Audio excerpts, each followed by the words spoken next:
Listen, if you're watching this on the rebroadcast, I'm sharing this real quick. Give me like under 2 minutes, guys, and I'm gonna be right back with you or whatever. I'm gonna talk about what I'm gonna talk about my reaction. I kind of did a mini reaction. I'm gonna do a more detailed reaction of what I saw yesterday, my feelings or whatever as I was reading off what was going on in the courtroom yesterday with Diddy. This will mark, I don't know, what is this, my eighth night time covering this stuff. And so yesterday they had a little finaggle with the jury, but give me a few minutes. I'm gonna share this. Give me like 2 or 3 minutes, and I'm gonna be right back with y'all. Probably less than that. So just give me a second. Just give me a second, guys. I'm just sharing this. I see y'all in here. Give me a second. I see y'all in there. What's going on, everybody? What's up? Make sure y'all share this. Hit the like button. Get us in the algorithm spinning. Get us in the algorithm spinning. Give me one more second. I'm gonna hope that everybody jump in or whatever. Usually they do. So let me pick up from yesterday.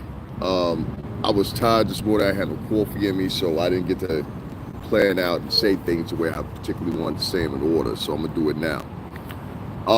Yesterday I didn't do Tuesday because it was raining, as many of y'all know, but yesterday I was back at the courthouse or whatever, covering the Diddy trial. I was reading out what was at least surmised versions of, I won't say paraphrase, but definitely surmised versions of what was actually taking place as far as the interaction with the judge, Sabarinian, Diddy's defense, Mark Agnafilio, and the assistant U.S. state attorney. So, as I was reading out in the jurors that they had, right, and the questionnaires they were asked, and a lot of people that were lacking and answering a lot of questions, a lot of people that were lacking that should have been admitted from the beginning, as Judge Sabarinian said, were, right? And so instead of the highlight being on some of these potential jurors or whatever the case may be, and as I reported yesterday when I was there on the scene, I told y'all this was going to be moved to Friday, which means the day to convening and going over some of the jurors or whatever, when this is supposed to be over yesterday. You understand? So with that being said, let me bring this to attention. Mark Goragos, he got brought up in a discussion about his TMZ podcast, I guess you would say, Two Angry Men with him and Harvey Levin. Shout out to both of them. Here's what I got to say about that. I think the way that people deliver things to you guys sometimes, because you're so much steeped in esoteric banter and gossip banter, whatever. Y'all forgive me, I'm a little tired right now. I ain't been asleep yet, but I think y'all get a little too caught up in that. And this is what I mean by that. Mark Goragos, and I'm gonna give you a prime example of what I mean by what I say at the end of this. So pay close attention. Mark Goragos has been practicing law for over 50 years. 50 years. He has defended some of the biggest people you could think of and name. You understand, including Michael Jackson and a whole list of others. Seems like most of the time he's a winner. So it's pretty much safe to say that Mark Goragos knows these judges. He knows what to say, what not to say, what will be the repercussions of doing such thing or whatever the case may be.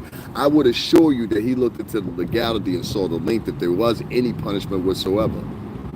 There are many times the lawyers make statements and they make them initially and intentionally, also knowing the fact of this. It's going to be a light punishment, if anything. To equate and give you all a demonstration of what I'm talking about, Mark Goragos will come under no more than a tongue lashing, a warning. Doesn't mean that he has to stop doing the podcast. Doesn't mean necessarily that Judge Sabarinian is not watching the podcast or has somebody watching the podcast either. But what it tells you is Mark Goragos, he should continue the podcast. Some people want to have a discrepancy and talk about, well, it was foul paperwork. He was supposed to. Yeah, he did. I mean, but he's a lawyer. And I refuse, and I don't understand why a lot of the crowd nowadays simply wants to pay full attention to people that don't have law degrees, people that make up stories. I heard someone yesterday, they said, oh yeah, it's all over. The judge is mad at Diddy and his team. They tried to get the Bronx. You know, the boogie down. I ain't heard nobody say the boogie down Bronx in Jesus Christ, how long? If you're from the New York City tri-state area, when the last time you heard somebody say the boogie down Bronx? And then she cupped it off and she said, yeah, then there's white areas that like, what do you be around here for? Those whites are poor. Anybody live out in them neighborhoods know that. I passed through those neighborhoods. Those neighborhoods are poor. The white ones. I'm talking about the white ones too. Shit, out there what's the area out there that got the beach? I think it's Orchard. What is it? No, it's not Orchard Beach. I forgot what the beach is called out there. What up? What up? What up? I forgot what the beach is out there or whatever, but it's like beach area out there. Like the Dominicans were wilding this summer. They was out there jet skiing and everything. Y'all know what I'm talking about. To turn it on. All those houses out there, the streets and everything get flooded. It's terrible to live out there. So it rains hard. Everything out there, what's the name? This floods. You know what I'm saying? It's called Amistad. Now, it's not called Amistad. Let me give you a little history lesson there, Bub. Where did the Amistad land at? Where did the Amistad land at? Watch this, watch this, watch this, watch this. Now, I live in Connecticut. Y'all remember that. I'll give you a hint. Where did the Amistad land at? The Amistad land. I'm not answering somebody in the chat room because I hate a significant, arrogant, belligerent idiot. The Amistad landed in New London, Connecticut. No, it wasn't New Haven. They had the trial in New Haven. I used to live in NL. And I know for a fact, and coincidentally, that's also where Cassie is from. I've been in this state damn near my whole entire life, with the exception of a few moments. The Amistad, and they have an Amistad's Landing in NL. That pier wasn't there. I remember when that pier was nothing but rocks. You understand? If you grew up if you lived anywhere on the shoreline here in Connecticut, you know exactly what I'm talking about. The ship came into port at the Customs House in New London, Connecticut. They also have a plaque in front of that Customs House, not to only mention that, but they also have a tour and a recreation of the ship that comes in that mimics the Amistad almost every other year in New London. So if anything you're going to try to tell me about history, don't tell me about that, because that's Connecticut history. You get what I'm saying? Now, I live here in Connecticut. You're going to lose that one, all right? The trial was actually held in New Haven, Connecticut. But the Amistad itself, it came through New London. And it came through not only New London's port there, which is, some people call it the wharf. Some people would call it, it's part of the Atlantic Ocean. I mean, like, this whole shoreline in Connecticut is surrounded at your back by the ocean. You're always around water, no matter what. All the way till you get to Staten and Long Island, you're always around water if you live on the shoreline. So I lived on the shoreline, you know what I mean? So that's where the ship came in. And so I just want to correct anybody that didn't know that. They had the trial in New Haven. The ship itself came into port in New London, Connecticut. New London, not New Haven. New London and New Haven are about, if you were driving, probably about an hour and a half, about an hour away from each other, hour 10 minutes, hour 15 minutes away from each other. If you drive, you got good traffic. So they're a significant part away from each other, even though some would consider, I mean, it's the last part. I mean, it's the very beginning of New London County and the ending of New Haven County. But New London is where that ship landed at. So for anybody in here, that's why I said, don't try to be a thespian in the chat room too much, and don't look up what you're talking about before you talk about it. I walk on that pier. I remember when that pier wasn't even there. You know what I'm saying? This is the Customs House, which was formerly the courthouse in New London. So I remember that. Anyway, long story short, let me fast forward. Mark Goragos will be slapped on the fingers, if anything, based on the pure simple fact. I'm sorry. This man just called me dumb. Okay, so tell us something different, since I'm dumb and I don't know what I'm talking about. Will anybody take the moment to go look up, because this clever wannabe hillbilly that's in my chat room right now. You always get one of them. He's always going, look, I can tell you the water is wet, and you hold it in your hand and know it's wet. He's going to find a situation just because of the color of my skin to make it feel that it's not wet. He has to be superior in everything. It's actually somebody's got a low self-esteem, because real successful white men, they don't do that. I've worked around them. You understand what I'm saying? I'm around everybody from Fox News to CNN to all of them. Y'all seen them here on the cameras with me. So, you know what I mean? Yeah, I'm not taking advice from you, bud. So I want you guys to go look up right now on Google, before I continue the conversation. Go look up on Google where the Amistad landed at, and then go look up where the Amistad trial was held. You said, and Shorty right here, Sweet Susie, she said, I live in New Haven. So she know what I'm talking about. She know what I'm talking about. Our whole back is against the water. As soon as you come off I-95, you're still seeing water right there in New Haven. Shout out to the Elm City, you heard? Shout out formerly to Ville.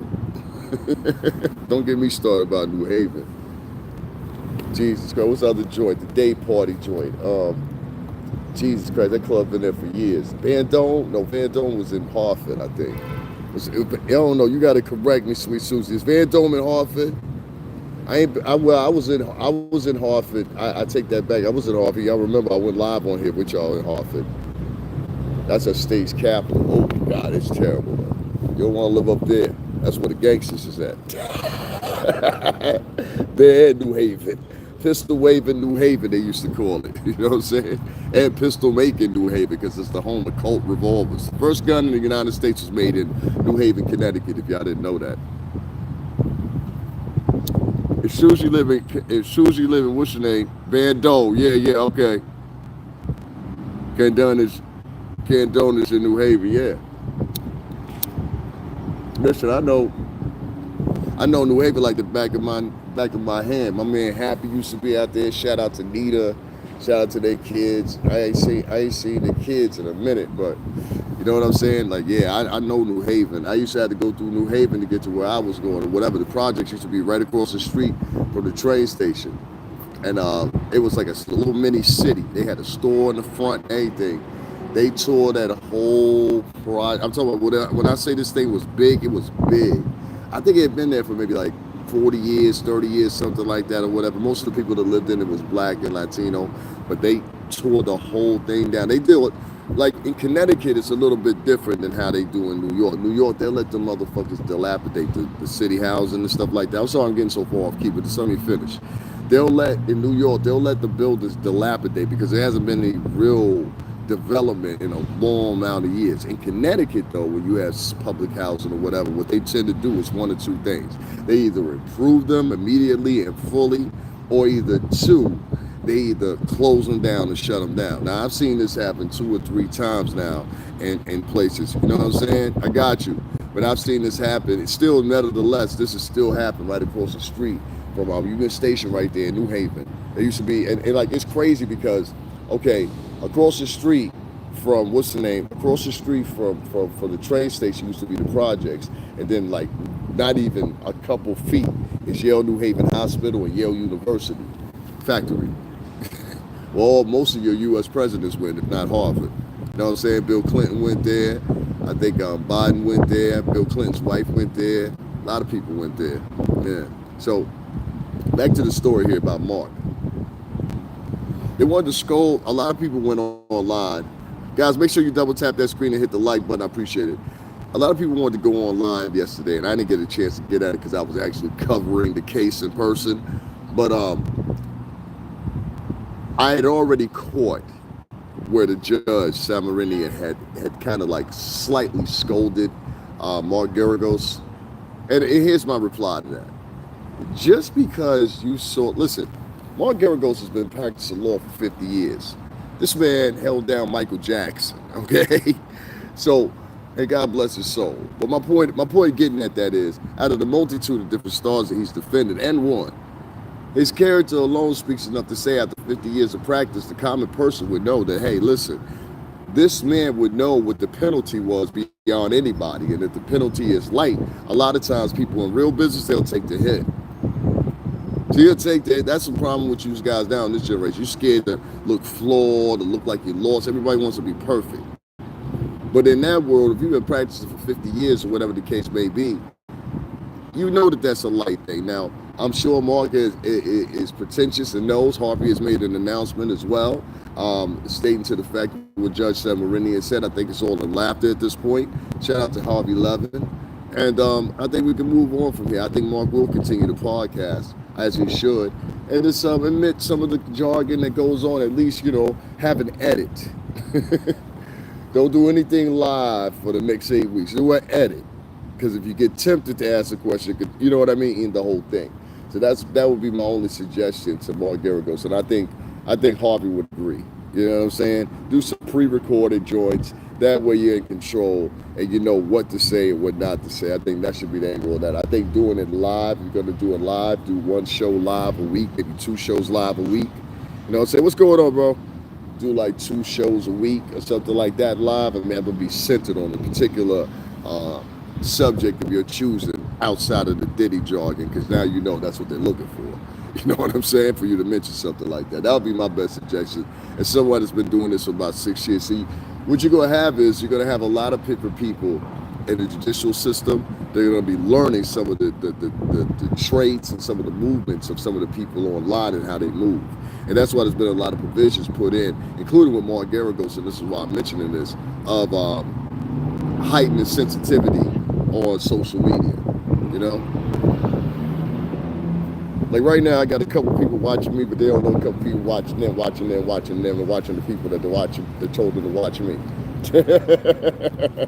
Figure that out.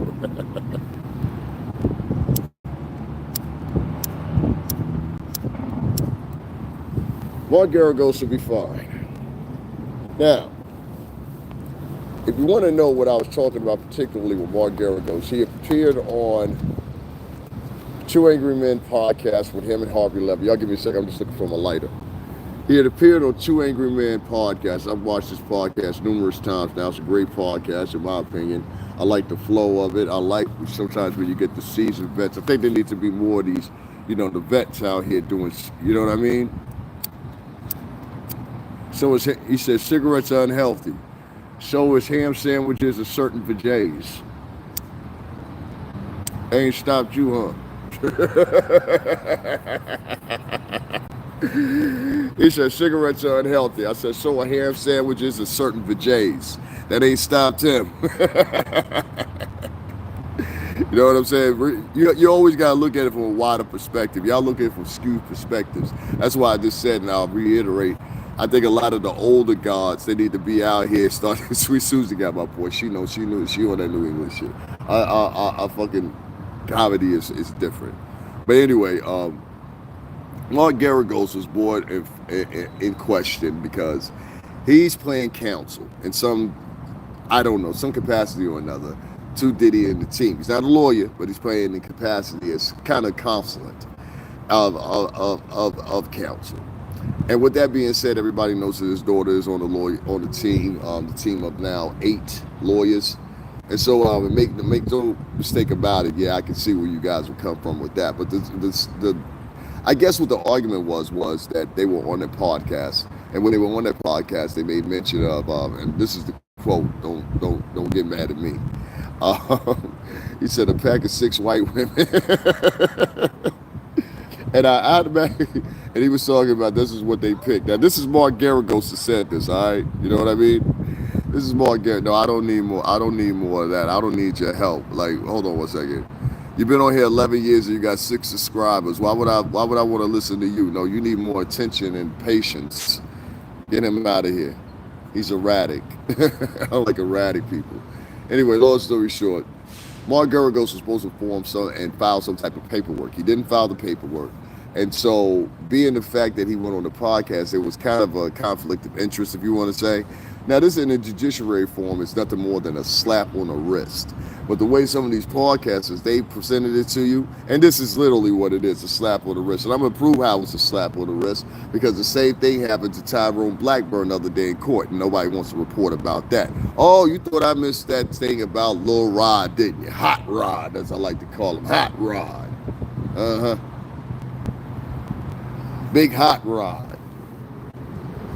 The big abused, the big victim. You know what I'm saying? Did y'all hear about what happened with Lil Rod, in this case against Diddy, son, Justin, and his case against Cuba Gooding Jr.?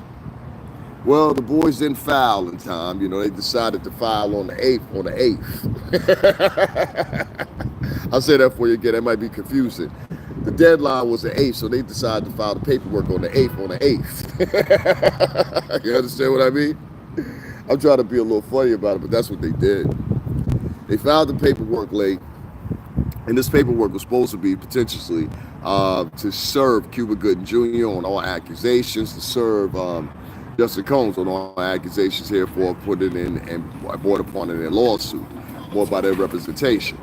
Now, the date was the 8th, and I forgot what date of the 8th. That might have been November the 8th. It might have been a little bit further than that, but not much out of that. I paraphrased a little bit as far as the date. I didn't grasp that totally, and that's my fault. But regardless of the May, they didn't make the date.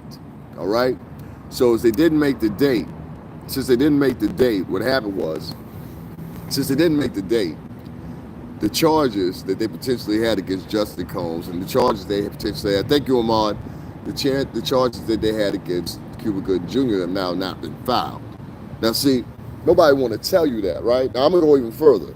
I just told you about Mark Goragos, right? And I told you the equate, and I said this the day before, but I said a smidgen of it. I didn't go into detail like I usually do. Like I usually go under the, like if you've been here, you know I usually go through the law statutes, everything like that, inclusive of predatorial, repetitious behavior and shit like that can be found in Rule 404, Rule 404B, and Rule 412, which will be used against Diddy in his case. I'm trying to tell you, the prosecutors are leaning heavily on that more than anything. The only thing about it is, within those rules, 404 stands for, yes, you can use it in a predatory or presumptuous tone as far as his personality may have been, and he may have been predatory. But there are rules of 404B to stipulate that you can only go so far with those, and you have to prove it. And sometimes some of the laws, because they've been amended in 404B, not 404 to be confused, have been amended in Rule 412.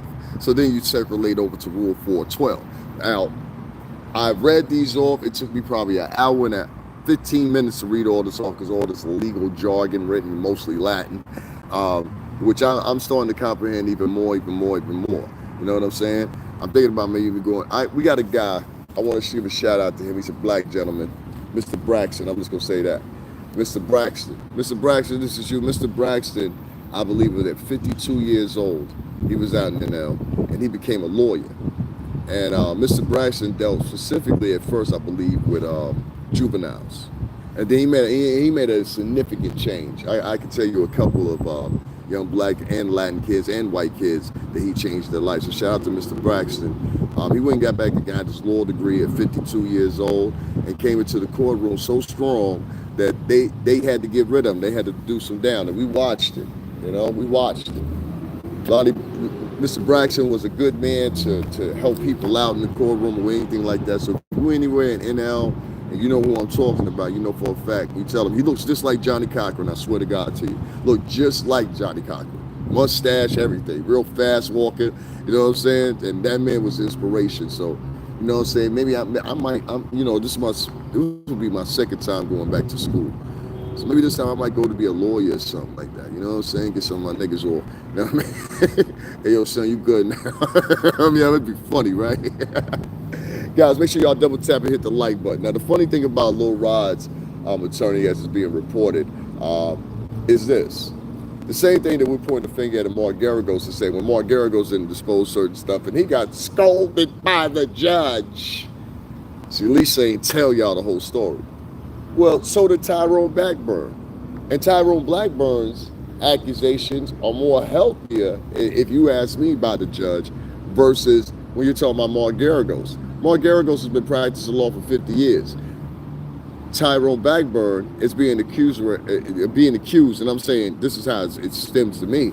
He's being accused of not only filing paperwork late, trying to get a summons out late to tell somebody to appear in court or appear in mediation or whatever is what the name was, because that is what it is. Not only was he late with it, it was supposed to be on the 8th, and I believe it got to the residencies on the 10th. Now, to his defense, he says there was several different addresses he was that they were looking for, or they went through, or whatever, they couldn't never find. One of the addresses they went to actually had a guard at the gate, and the guard can't take the summons, evidently. You understand what I'm saying? Based on legality, because he doesn't live in that premise. So, those premises. So that was a conflict of interest, but once again, I still have to keep it a buck. That wasn't delivered to the 10th. On the 8th, he could have went and said, listen, we're late filing these things or whatever, and we're not going to be on tone to be doing it, you know, meeting the date or whatever. That's what the proper procedure would have been, and he would have been able to refile and reinstate that date on the 8th, not on the 9th or the 10th, which he proceeded to do after the notion. So this is why the situation with Cuba Good Jr. and the reason why the situation with Justin Combs is now being eradicated. Now I will point this out: they have the chance to refile if they want to. But some people are going to speculate and say, okay, well, maybe they didn't have enough information. Maybe they did this on purpose. It was the easy way out. I can get that easily. People do it all the time. It's an easy way out. You get what I'm saying? So you could turn around and you could be like, hey, you know what? We'll file the paperwork on a late day or something like that or whatever. And then that way it'll never come into question why we removed it. Oh, we just didn't choose to file again. And then you bow out just like that. That's kind of like, y'all don't know, but that's kind of like what Tony Bugsby did to a certain politician. You know what I mean? He just kind of bowed out. You know what I mean? What's going on, B? I ain't nobody OG, man. I ain't 60 nothing. That's the OGs. The OGs is 60 something. When I was at the court yesterday, covering the Diddy trial, right? One of the real OGs, and I pointed the camera on him too. This nigga was out there playing, what was he playing? I Want to Be Your Man by Roger and Zapp. Some shit he was playing. I said, that's Unc right there. And he was barely holding that speaker. You know what I'm saying? So like, when I get like 60 something, I want to be like these are dudes that be like 60, 70, 80 years old and be buff as fuck and working out and all kinds of crap, man. So I'll be that old dude. You know what I mean? Like, for real. But nah, I ain't nobody OG, LD. Ain't nobody OG, but I appreciate you being here, you heard? Appreciate you being here. Anyway, Tyrone Blackburn got scolded by the judge as well. And nobody wants to talk about that. Tyrone Blackburn and Lil Rod basically have admitted, and that's not admitted, omitted. OMITTING, admitted, ED. Now, they admitted information. That's what's proposed here. Not only did they limit information, they were late on filing, which in turn was late on sending summons to said people, which would in this case be, what's the name? Do I Like American Bullied? The name of the album is Bully. It's not American Bully. And if you're referencing Kanye West, that's corny as hell. You can't even get, you listen, if you're going to reference Kanye West in my joint, I'm going to say this about Kanye, right? The effects of what Kanye did and opened the door to won't be realized until about 3 years from now. But you will always roll back and reference him, and what he did was he put history in motion and basically conjured up a spell that many people won't be familiar with, but they will become familiar with. But at the same time, it opened up it opened up a gate for some things. Because, see, we got a lot of people online right now. I'm not going to block you for your comment. I welcome racists, bigots, sexists, all. I love debating with y'all. Y'all the foundation of why I do what I do. I think you're at a tone right now. I've seen online, I'm going to say from both groups, right? And this goes a lot into the Diddy case as well, because race is a factor in this. I've been often mentioned, and I covered last week, if you guys were here, I simultaneously had Puff in one courtroom, and then the steps away, we had Luigi Margione doing one of his hearings. I still don't know what that hearing is about, and I got to chop up because we caught his lawyer outside giving some testimony of what's going on with him. And I showed y'all at the time there were protesters out there that were talking about free Luigi Margione. I showed y'all at the time there was a truck, actually 2 trucks that had LCD screens on the side of them that were riding around in a loop with Luigi Margione's face like superimposed on them, talking about he was innocent or whatever the case may be. If you were on my page and you've been here for a while, you know that the day that it happened, within 20 minutes after it happened, I was there on the scene, and you guys heard me with guys from CBS and everybody else right there at the Hilton Hotel. I was there. And so when we saw the video came out literally when we was there on scene. So I think it was CNN that broke the video. I want to give them their credit. CNN was the one that actually dropped the footage of, I guess, the security cameras when he actually did what he did to the guy Brian. God bless his heart. You know what I'm saying? And that's why it's sick to me that this man was able to raise $500,000. He took somebody's daddy away from him. Now, if any of y'all daddy in here, y'all know what I'm talking about. That's some sucker shit. Excuse my French. And he was able to raise $500,000, and that's when I lost count. You understand? That's when I last count. It was $500,000 2 months ago. Now, I don't care how you feel about the insurance industry or whatever, but that opens the door, floodgates open to anarchy and radicalism. That's my point. So when you say Kanye West and what he's been saying lately or whatever the case may be, yeah, I get what you're saying. But let's not forget, there's a whole bunch of people out here that are in militia groups.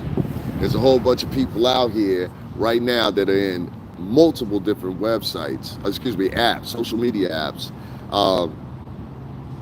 And they always have this trope, and I want you to look out for this trope. So, see, black Americans, they always be on here talking about, yo, he don't do nothing for us. You ain't paying attention, nigga. You ain't paying attention. That's why I be like, yo, you slow or what? So listen, right? There's a trope that starts out, we're sick of these people. You gotta look for this trope, whether it's in the beginning of the paragraph or the end of the paragraph, okay? Listen to what I'm saying. That's the mechanism phrase that actually works the magic. This is magic. You might not believe me, but it is. It's old Gaelic magic. So it's a spell of repetition, meaning that this is what happens and I'll tell you what I mean if you don't believe me. All right, so basically, this is why I told y'all, and I learned this when I went to college. We learned this I went to school for digital media, right? So in marketing, a lot of times they say things in parables of 3, all right? 3. So boom, boom, boom, boom. You're basically repeating the same thing. Now, one of the master purveyors of this that knew this, and that's how I knew he went to college, was Dr. Umar Johnson. If you ever paid attention to Umar Johnson, he'll always repeat what he says 3 times. That's literally a marketing tool that you learn in like the basic, I don't know, like the basic forms of marketing. You learn that. Repeat things in 3s. They're great. They're great. They're great. They're great. You know what I'm saying? Or you had that one commercial that used to always play in Family Guy. Tiny cluster air conditioner fall flavor. You know what I mean? Like and they would say it like 3 or 4 times. The reason they do that is they input it in your head. The same thing goes for, like, I told people this before I learned this in my media class. So you have like palettes of color for fast food restaurants, and you have palettes of colors for more formal restaurants. So I'm gonna give you an example. Usually when you have like a fast food restaurant, it's gonna be in palettes of red, yellow, blue, and the hues, I said red, yellow, blue, and there's one more, white.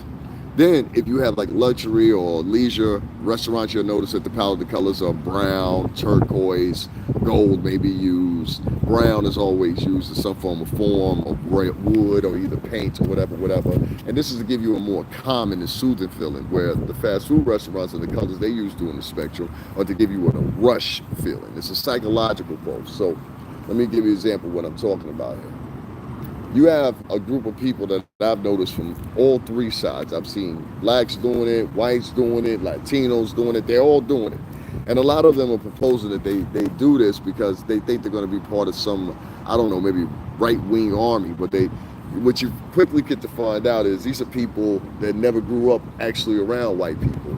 These are people that, and let me explain what I'm saying, because I know some people, if it's new here, you're not going to understand what I'm saying. I live in Connecticut, right? I've been here majority of my life. I lived in a different region here. It was a shoreline. I grew up around Italians, Greeks mostly. You understand what I'm saying? And sprinkles of Jewish folks and whatever. But in our area, and as well as the state is 37% Italian. Okay? 37%, close to 40% Italian. You can even know that by the mayors we have here, the restaurants we have here. We're big on seafood. Well, further out, we're big on seafood. I don't know about right here, but we're a bit further out, we're big on seafood or whatever. I don't know. I can't speak for nothing but two places here in Stanford that I'll stick by any day. You know what I'm saying? Like, for real. I will go to war for those places. You know what I'm saying? One of them is my number 1 favorite diner. Like, listen, I ain't never in my life had some French toast this specific and this defined in my life, you know what I'm saying? And there was all kinds of shit clumped onto it, like, and it wasn't like, you know, sometimes people will clump things onto it. Let's throw some bananas or some walnuts or whatever. You're like, after like 6 bites. This wasn't. Now every bite you indulge more.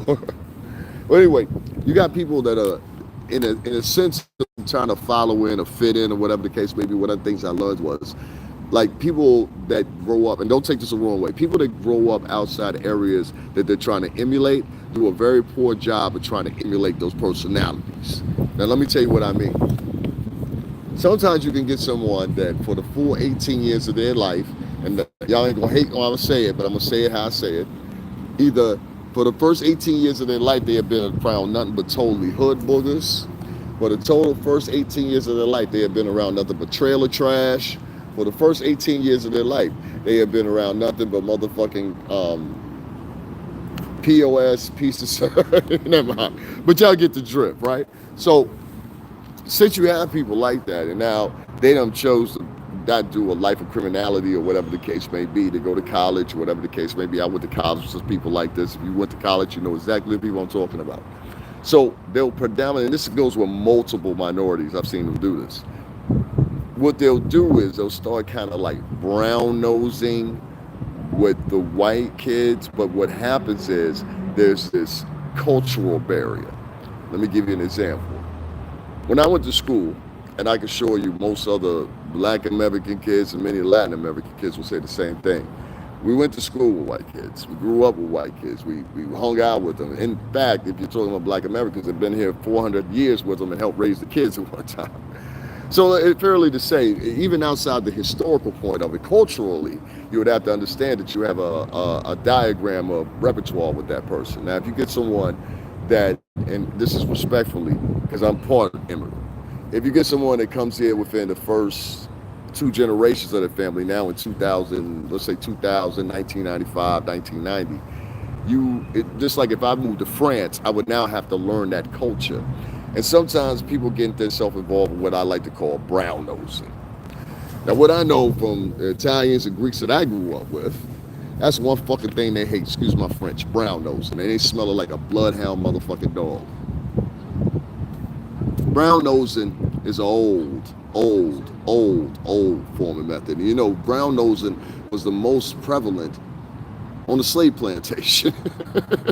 Now, if any of y'all ever seen the movie Django Unchained, I would even say the slaves or the indentured servants, whether they were, you know, the Dutch and their whole thing, or the Irish and the whole thing they went through, you know what I mean? I took everybody to Seneca Village, which is now Central Park West. They went through eminent domain. But at one time, there was a whole village there, and lots and plots of land, and churches and everything else like that. And in that area, you can look it up, Seneca Village, and the video's here on my page too. It's spelled with an S, by the way. When I went there, there's still remnants of stones, there's things like that, there's plaques and everything like that to commemorate that village. But that village was plots of land bought by Irish and Black Americans. And they came in with eminent domain and later on constructed what you now know as Central Park West, right across the street from the Metropolitan Museum, right across the street from there. So I went there, and I think I'm going to go there again because it's now summertime or whatever, to let y'all understand the history part of it. Now, a lot of people would think I'm taking that from a racial perspective, but I'm not. I'm taking it from a cultural perspective. A cultural perspective means that, and I'll tell you what I'm saying, when you're brown nosing, and I know this from working in the music industry for over 17 years. I'm not just saying this as somebody that's what's the name or whatever. I was covering the Diddy trial yesterday for what, 7th, 8th time now. I've covered Jonathan Majors trial in person and had Jonathan Majors on my camera. I've covered the Trump joints until the second one when that guy set himself on fire out there. I was like, I'm done with this. Like, I didn't even go back. My point I'm getting at is here, you've got people now that feel like they can brown nose their way instead of naturally concur and further themselves out in time. So what they do is they brown nose, they kiss ass a lot, and it's becoming a culture now. Now, I would merge this with a lot of woke culture and how that's dying out, because it's got to die out. I mean, I refer to it now as previously the Biden era. You know what I mean? I mean, for real, like, we can't go, it was so much shit we were going through doing that. I mean, the pandemic and everything else. So, like, I want to forget all that. You have a new generation of people that came out of that are strictly brown noses. They're more eager than ever. And all my friends that I've been around from Sal and all you guys know what I'm talking about. One thing I know you guys don't like is a brown nose. I know your father didn't like no brown noses. I know your cousins didn't like no brown noses. So this is the type of people I come around. So when I get a motherfucker that's extra chipper, and I'm thinking in the back of my mind, okay, I done worked at BMG, I done worked at Aristat, I done worked at Interscope, I done worked at Atlantic, I done been through all these buildings. That's why y'all know me for, you know what I'm saying? It's funny to me because I never did any brown nosing. And I think that's why everybody liked me. I cursed, as everybody know. I used to have people that I worked with, they'd be like, shh, don't say, I'm like, what the fuck am I not going to curse for? What about? Because the guys that are at the top, those guys are the natural guys. The guys that are at the bottom, those are the guys you find that all the time they got to kind of like simulate themselves. You know what I'm saying? For the work environment. Don't ever simulate yourself for the work environment. I'm in my 40s now, man. I didn't do too bad, did I? And I'm still working in this business. And I'm telling you, you simulate yourself too much. It's okay to do some simulation. You have to alter, put on your public persona. You know what I'm saying? Your public voice. But at the same time, don't execute it in an octave that just sounds fucking phony. Because most people don't want to do business with people that sound phony. Most of the people that rip people off in business, Bernie Madoff was very articulate. You get what I'm saying? Watch people that over-articulate when they don't need to. Watch people. What you'll find is people at the head of the top are usually some of the easiest people. They have natural personalities. That's why they're at the top. People that don't want to do more than just work for those people, then you'll see them have this accumulated, assimilated personalities. It's kind of like a robot. And that person like that, they can only do what you structure them to do. They never really be an innovator for the business.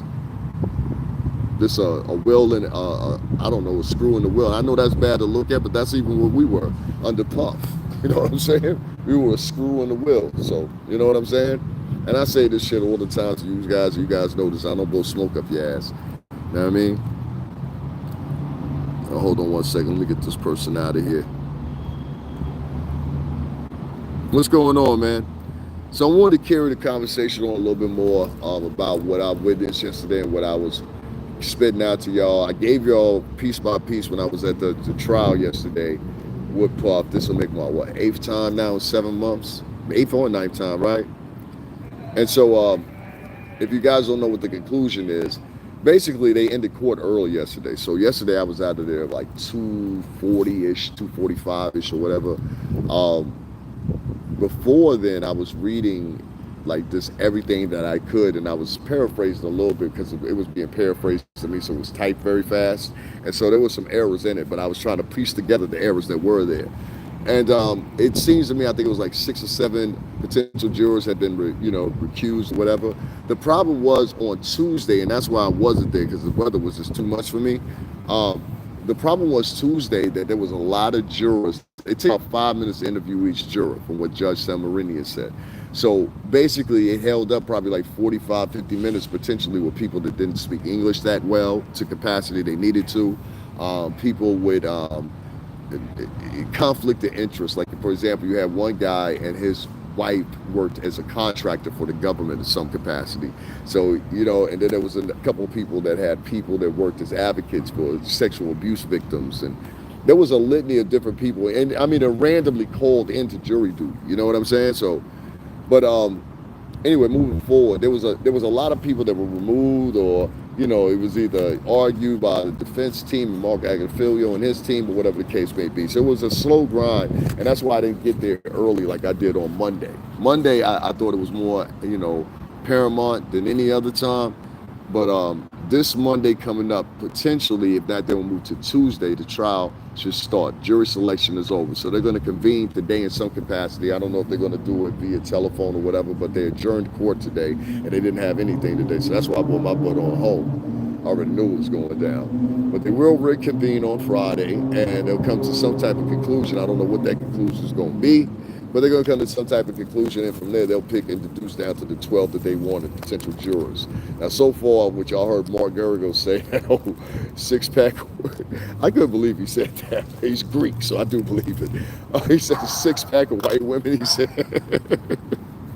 Judge Samarinian, too, he's funny, man, because, I said it earlier, if you just now tuned in. What's going on, guys? Come on, guys. There's over 120 people in here. Y'all make sure y'all double tap and hit the like button.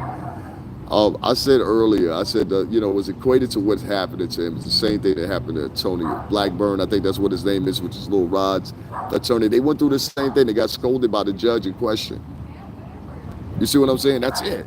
You get scolded for that. You're not getting jail time. You're getting recused. Now, what Mark Goragos is going to have to do is he's going to have to ship it up. He's going to still be over there with Harvey Levin doing the podcast, Two Angry Men. I want to promote that because I like the podcast. So what he's going to have to do, he's not only going to have to be over there and keep it and walk, he's going to have to mutter the line. That's what I'm looking for. Mutter. He's going to have to mutter the line between not talking about Puff and still keeping the show interesting. And that's why I said, listen, this is my personal opinion. I think a lot of older guys, and I'm talking about the real OGs, the guys that are like 60, 70, 80 even, I think y'all need to start doing podcasts more often because that's why Harvey shit is popular. I think Harvey, how old is Harvey? Like 60 something now? Guy's in great shape to be 60 something, but I remember, we remember Harvey Levin here in the New York City tri-state before he did all that California stuff. He used to be in the Times Square. And now, Harvey, over to you, the People's Court. That was Harvey Levin. Shout out to Harvey, man. But yeah, man, I just think they need to muddle the line between talking about the stuff about Puff. I think that's what Judge San Marinian was honed in on. That's what he specifically was looking at. So you admit that, you're going to be all right. You know what I'm saying? And I think they should continue that podcast. But a lot of older men, y'all need to get on here and start doing some podcasts or whatever. And I'm not talking about, listen, I don't want to play a lot of times when we ask for more men online, they don't have real men. What you have is you have some archetype of a man that wants to be something that he's not. Let me give you an example. You either get one of these three characters when it's specifically with black and Latin men. So you'll get the guy that acts like he grew up with a silver spoon in his mouth, but I'm like, you never lived around none of the neighborhoods we was in. I ain't never seen you. So he's basically like a hood dude trying to overprove himself. So he'll overdress, he'll over talk, he'll over every fucking thing. You know what I'm saying? There's that type. And then they'll hop online and be like, you can do it too. You can do it. What do you mean? Hustle everybody like you hustling them? And they'll feed you some wines or whatever, like Derrick Jackson, he did that. Y'all remember Derrick Jackson? He fed all these women these lies, and he's still doing it. That is impossible for me to figure out how he does that. Because this Derrick Jackson dude, he literally had his bro. I thought that was some disrespectful shit. I really thought, like, if that had been my family, my cousin would have whooped his ass. Like, you brought my motherfucking cousin or my sister, my auntie online like that, motherfucker, to tell everybody that you cheated on her? Oh, you got to get your ass whooped. It ain't even got to be today because it's too hot. You know what I'm saying? But we're going to get to whooping your ass sometime this year. Just remember, we might invite you over for Thanksgiving and it might happen there.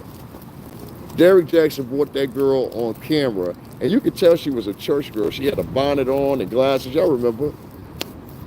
And this monkey motherfucker, I'm sorry, I got to say it like that. This monkey motherfucker turned around and kept the same hustle up, and women still paying attention to him. I said, listen, ladies, y'all got to start making some decisions now. Just because a motherfucker, listen, I'm a guy. I've been standing up to use the bathroom for about 40 years now, right? The sucker motherfucker gonna tell you all the shit you want to hear. That's the motherfucker y'all go to, that sucker motherfucker. Hey, baby, I'm gonna buy you a new refrigerator. Yeah, the kids, I love the kids. You know, you looking for stepdaddy of the year and all that. Fuck all that shit. Listen to you and remember your cousins and them when they used to tell you shit like this. The motherfucker you want to motherfucking put your invest in, no matter if he's rich, poor, whatever, because you can make a man rich. You understand what I'm saying? I'm standing right beside you. The key to getting a man nowadays of worth instead of y'all trying to date these rappers. And Nick, let me tell you something. I was in the music industry for 17 fucking years. From the time I was 21 years old to 37 going on 38, right? I was around fucking millionaires all my fucking adult life damn near. I'm telling y'all, them niggas, they don't give a fuck about a bro. Like, especially for the first 20 years, you know what I'm saying? You're going to be sharing them. You know what I'm saying? You better, this like Monique told Shannon Sharp, you better go out here and get you a broad that know how to make some biscuits from scratch and shit. You better go out here, ladies, and get you a normal motherfucker. That's the motherfucker. Listen, you want longevity and a promise that's never going to appear, or you want a man that's going to love you like all you girls. Listen, I had to say this all the time. All you girls got one set of uncle, niece, or whatever been together for fucking ever. Ask them why they've been together forever. Now you get your key. A lot of these boys have been raised by women. So y'all looking at the wrong direction a lot of times. I think it's like 70% of the boys. Who y'all really should be blaming is his mother.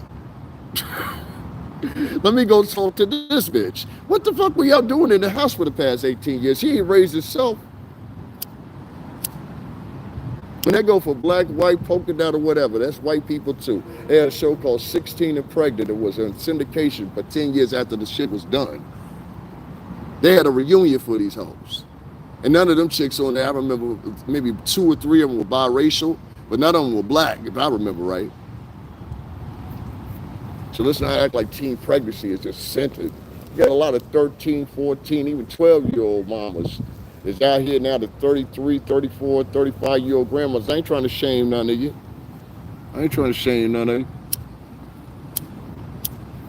But you got to understand how men think. You got to understand. And the same thing goes for y'all. A lot of you girls were raised by women that gave up on men. You know what I'm saying? Hey, Ruby Johnson, what's going on? You need to go over there and talk to your proud auntie. You know, the auntie that don't nobody like? Go find out why don't nobody like her. The auntie that got a husband. The auntie that own a house. The auntie, you know what I'm saying? Always going on trips. That's who the fuck y'all need to go talk to. Y'all want to go talk to the auntie that look fun, that's always drunk, that go to the club by herself at 58. You know what I'm saying? There's always at the local tavern. Black, white, polka dot, whatever. Listen, I lived on the shoreline, ain't nothing around us but Italians and Greeks. I seen white folks do the same goddamn thing. Drunk ass Ann, 68 years old, she's still at the local tavern falling over off the fucking stoop. No husband, she's still living in a fucking apartment at 68. This bitch is a loser. You understand what I'm saying? So what I'm trying to tell y'all is, ladies, y'all need to switch y'all direction. Stop listening to these hoes.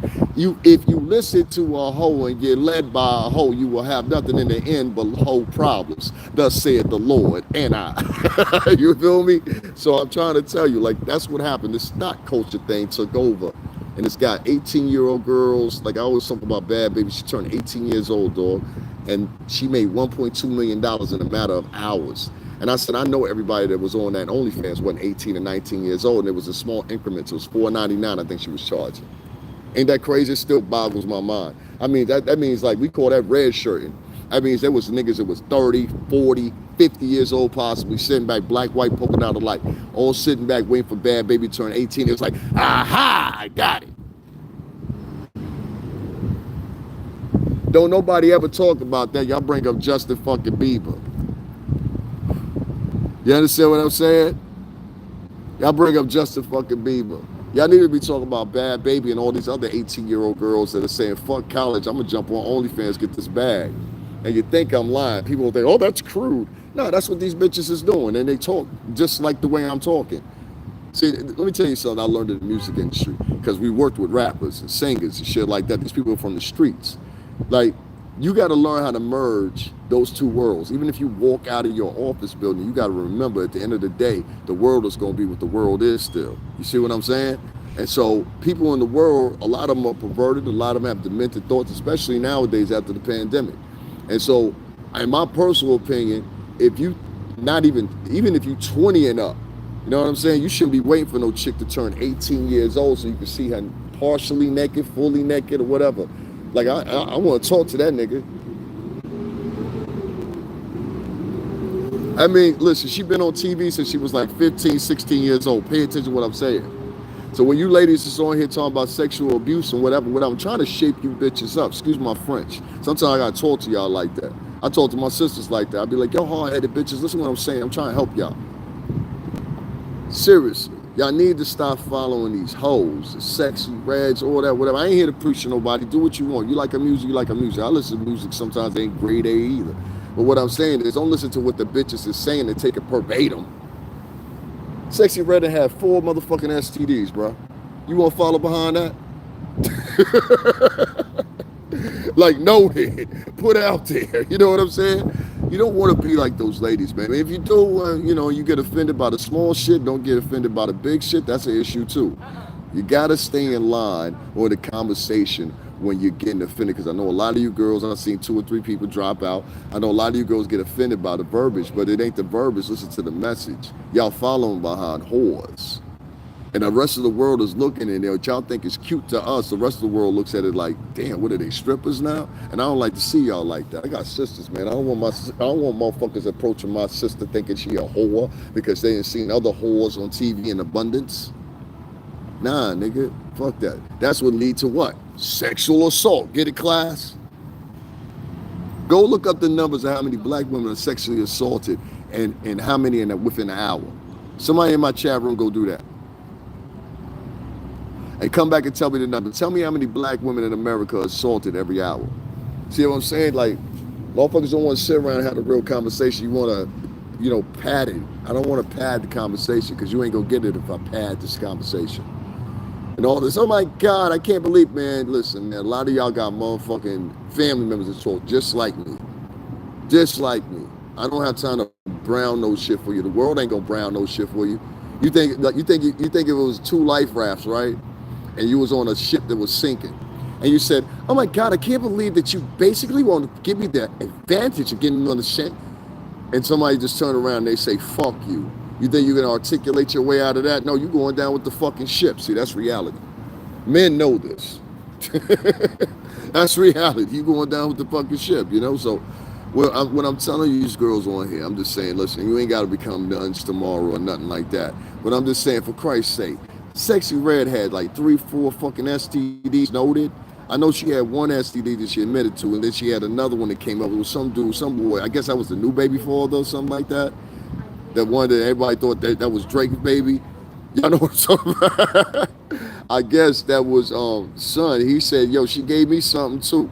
You know what I'm saying? I said, God damn. So that's like, and then I heard it was somebody else that said, like whatever they say. I'm Sexy Red, so I can't, I can't confirm that. But, it's kind of like, what was that chick's name that he used to say her J stunk? What was her name? What was the chick from Memphis name? I ain't said her name in so long. Y'all know what I'm talking. K. Michelle. That was an industry standard. They had that conversation. And Erica, what's her name? Erica Mena breath stink. Hey, I ain't say it. You know what I'm saying? Like, that's where, I'm just saying, like, you know what I mean? Maybe you might want to go handle that. I don't know. Maybe they might want to go handle that. I don't know. I ain't got nothing to do with that. I ain't spreading no rumors. But like I said, man, ladies, man, watch who the fuck y'all following, because a lot of these chicks is lying. A lot of these chicks is out doing their own self-righteous narratives to collect cash apps. A lot of these girls is willing to take it off for nothing. I mean, these girls is out here, you filed $4.99 a month for your OnlyFans? That means you take it off for $5? Shit, you might as well just come to the bar with me. The drink don't cost more than $5. At least get your money's worth of what you are. I don't know no other way to say it. Bitches is online now, stripping down and busting down for $5 on OnlyFans per customer. That's cheaper than the strip club. I told you I ain't gonna like the way I talk on here. I'm like, listen, I don't. This is why people like me, and this is why there's over 158 people in the chat right now, because of the way I talk. Because if I don't talk to you like that, I don't think you get it. And I think it's the last opportunity in society from this perspective about how society has grown from the past 20 years to get it completely through. This is why I keep telling you, a lot of y'all older men need to follow in the steps of Mark Goragos and Harvey Levin, and start your own podcast, man. I'm trying to tell you, a lot of motherfuckers out here need want to hear from motherfuckers at 60, 70, you know what I'm saying, 80 years old. A lot of motherfuckers don't believe that. You don't think so? What's this guy's name? I just saw Terrence Howard on his show. He been doing fucking, oh my God, he's been doing radio. See, that's why if I do radio, I gotta do radio on like HBO or something like that. I can't be I curse too fucking much. You know what I'm saying? I do. You know what I mean? It's part of my shit. It's my thing. So, you know what I mean? I want to be in an environment I can smoke cigarettes on camera. You know what I'm saying? I think that's at one time, y'all think it's like, some people will come in, oh my God, you're smoking. At one time, George Burns, many of other different greats in theater and media, Johnny Carson, a lot of people, they used to smoke on camera. Sammy Davis Jr., the Rat Pack itself, Dean Martin, all these guys, they used to smoke on camera. You know what I'm saying? So it was a time Tupac used to smoke on camera in his videos. You know, I don't know. I'm not with the whole pancake and, soft syrup shit. So, if I curse every now and then and I offend you, I'm sorry. I'm a New England, New York motherfucker. You know what I mean? That's how we get our points across. Why I used to live at, you didn't have the opportunity to blow smoke up people's asses because it's a small town. It was a smaller town. So like it would get around that you was a bullshitter real quick. So if you did something fucked up, everybody gonna know by the time the nighttime coming, you go to the bar. So you might as well keep it a bar. You know what I'm saying? Because by the time the nighttime comes, it's going to be told to three people. Them three people going to matriculate it out to the whole entire bar. Now everybody thinking they can't trust you, and it's hard to win back people's trust in a small town. Trust me when I tell you this. You trying to be a townie, and you over here lying to us. That's how they take it. You know what I mean? Go to the package store, forget about it for a little bit, then you remember as soon as you sober up. Anyway, yeah, it is disgusting, man. It is disgusting. Protect your seeds.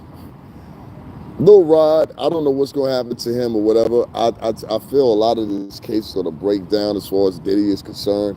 I just wish, and I want to say this for the vloggers before I get up off here, because I am going to go home and go to sleep. Guys, also make sure y'all double tap and hit the like button. There's a lot of people in here, man. Double tap and hit the like button. Join the conversation if you want to. You know what I'm saying? I saw one of my brethren yesterday. Shout out to him. Vidabio, you know what I'm saying? Keep it up with shit that. You know what I mean? Yeah. And, you know what I'm saying? I want to give him a shout out on Haiti. He knows what I'm talking about. Anyway, long story short, I wanted to talk about these bloggers real quick. Now, for 2 days in a row, a lot of you guys have been delivered stories from people that otherwise are just sitting in their bedrooms in Wisconsin, Ohio, Miami, Chicago, wherever they're at, everywhere except for the New York City tri-state here where I live at, right? And these guys will profess to you that they know everything that they're talking about or whatever. And I had somebody come into my chat room yesterday, and it made me quite angry a little bit because they came in and they tried to commandeer my chat room into their whole ideology, right? And the ideology was this: we want everybody to win except for him. And I'm like, well, you know what? Okay, I get it. I mean, hear me out. Yesterday, I had somebody come into my chat room and they said to me, now, mind you, this is what they said to me. Maybe if you had better material, this is what he said. Maybe if you had better material, people would donate. And I thought to myself, I said, what the fuck did you just say to me? Maybe if I had better material. I said, bitch, I done covered every last one of these motherfucking hearings except for 2 of them because I forgot about him and wasn't no need to show up. Even his son didn't even show up. You understand what I'm saying? I'm talking about Diddy. And I've been there and I've covered this, and out of everybody that's made a dime off of the Diddy story, they've all made a dime in the negative connotation. I mean, they made money talking crap about Diddy. They made money, whatever. And I think some people that even associated with me don't understand how much money is involved in this. I've seen people talking about Puff that live in a goddamn another country, and they're getting literally live in another country, and they're getting thousands of dollars talking about him. And some of them don't even have a black face attached to them. Don't even have a black face attached to them or a white face. I can even respect shit. One of the hardest motherfuckers in hip hop is Eminem. You heard me? When we get a motherfucker from another country making money off our American artists, I have a problem with that. And they're going to do the same thing with Smokey Robinson. They got poor Smokey Robinson helmed up. I got a little bit more detail about that. I'm going to do a live about that later, too. I did one before. You guys seem real interested in that. If you now know, I'll just give you a brief update. Smokey Robinson, I was been accused by, for now I'm figuring out, and everybody kind of predicted this, too, that they sounded like they were immigrant women. It's being found that most of these women are from some part or another of Central America, multiple different places, you know what I mean? So they're alleging that he forced himself on them and blah, blah, blah. And I'm like, well, Smokey was 67 years old in 2007. And that's why I said, don't be so quick to believe these broads. Like, I don't know, man. I've just seen what's happening with Puff, and a lot of people are faulting. You understand what I'm saying? I'm seeing what's happening with other different people, and people fault. There's a lot of people who come out and, you know, at one point, what was her name? Tisha Tells. She was telling you how, you know, Diddy was going down and Jay-Z was going down over the chick from over there at the Video Music Awards, right? And then you see she's not even a factor anymore. You see what I'm saying? But just a minute ago, if you would have asked her, she would have said it's definitely going down. So this is what I mean by these bloggers. These bloggers that y'all talking to are not like me. What they're doing is, and the reason they have to do it is, they have to talk down about me. They have to send trolls to my chat room or whatever, because I do a lot of views in a short amount of time. If you didn't realize, I was live for what, an hour and 40 minutes. Hour and 40 minutes did 20,000. Some of these people, they got to go live for 6 hours so they get a third of that, and they know it. You know what I'm saying? So that's really what they're in competition with. They're in competition with numbers, not the jargon. Most of these people, they don't care nothing about women like they say they do. Many of these women will carry on and they'll be like, yeah, I'm advocating for women. No, you advocating for your pockets. You don't care nothing about women. I know some dudes that give more of a fuck. Ladies, reach out to some real dudes. A lot of these chicks, they using that women shit as a hustle. You know what I'm saying? Like, you'll have one girl, she'll write something, her story is true, right? And then you'll have 3 or 4 other girls come in behind her and piggyback off of her. Yeah, son, ain't nothing happened to you. Something happened to that girl. You just want attention. And it's sad, but it's the truth.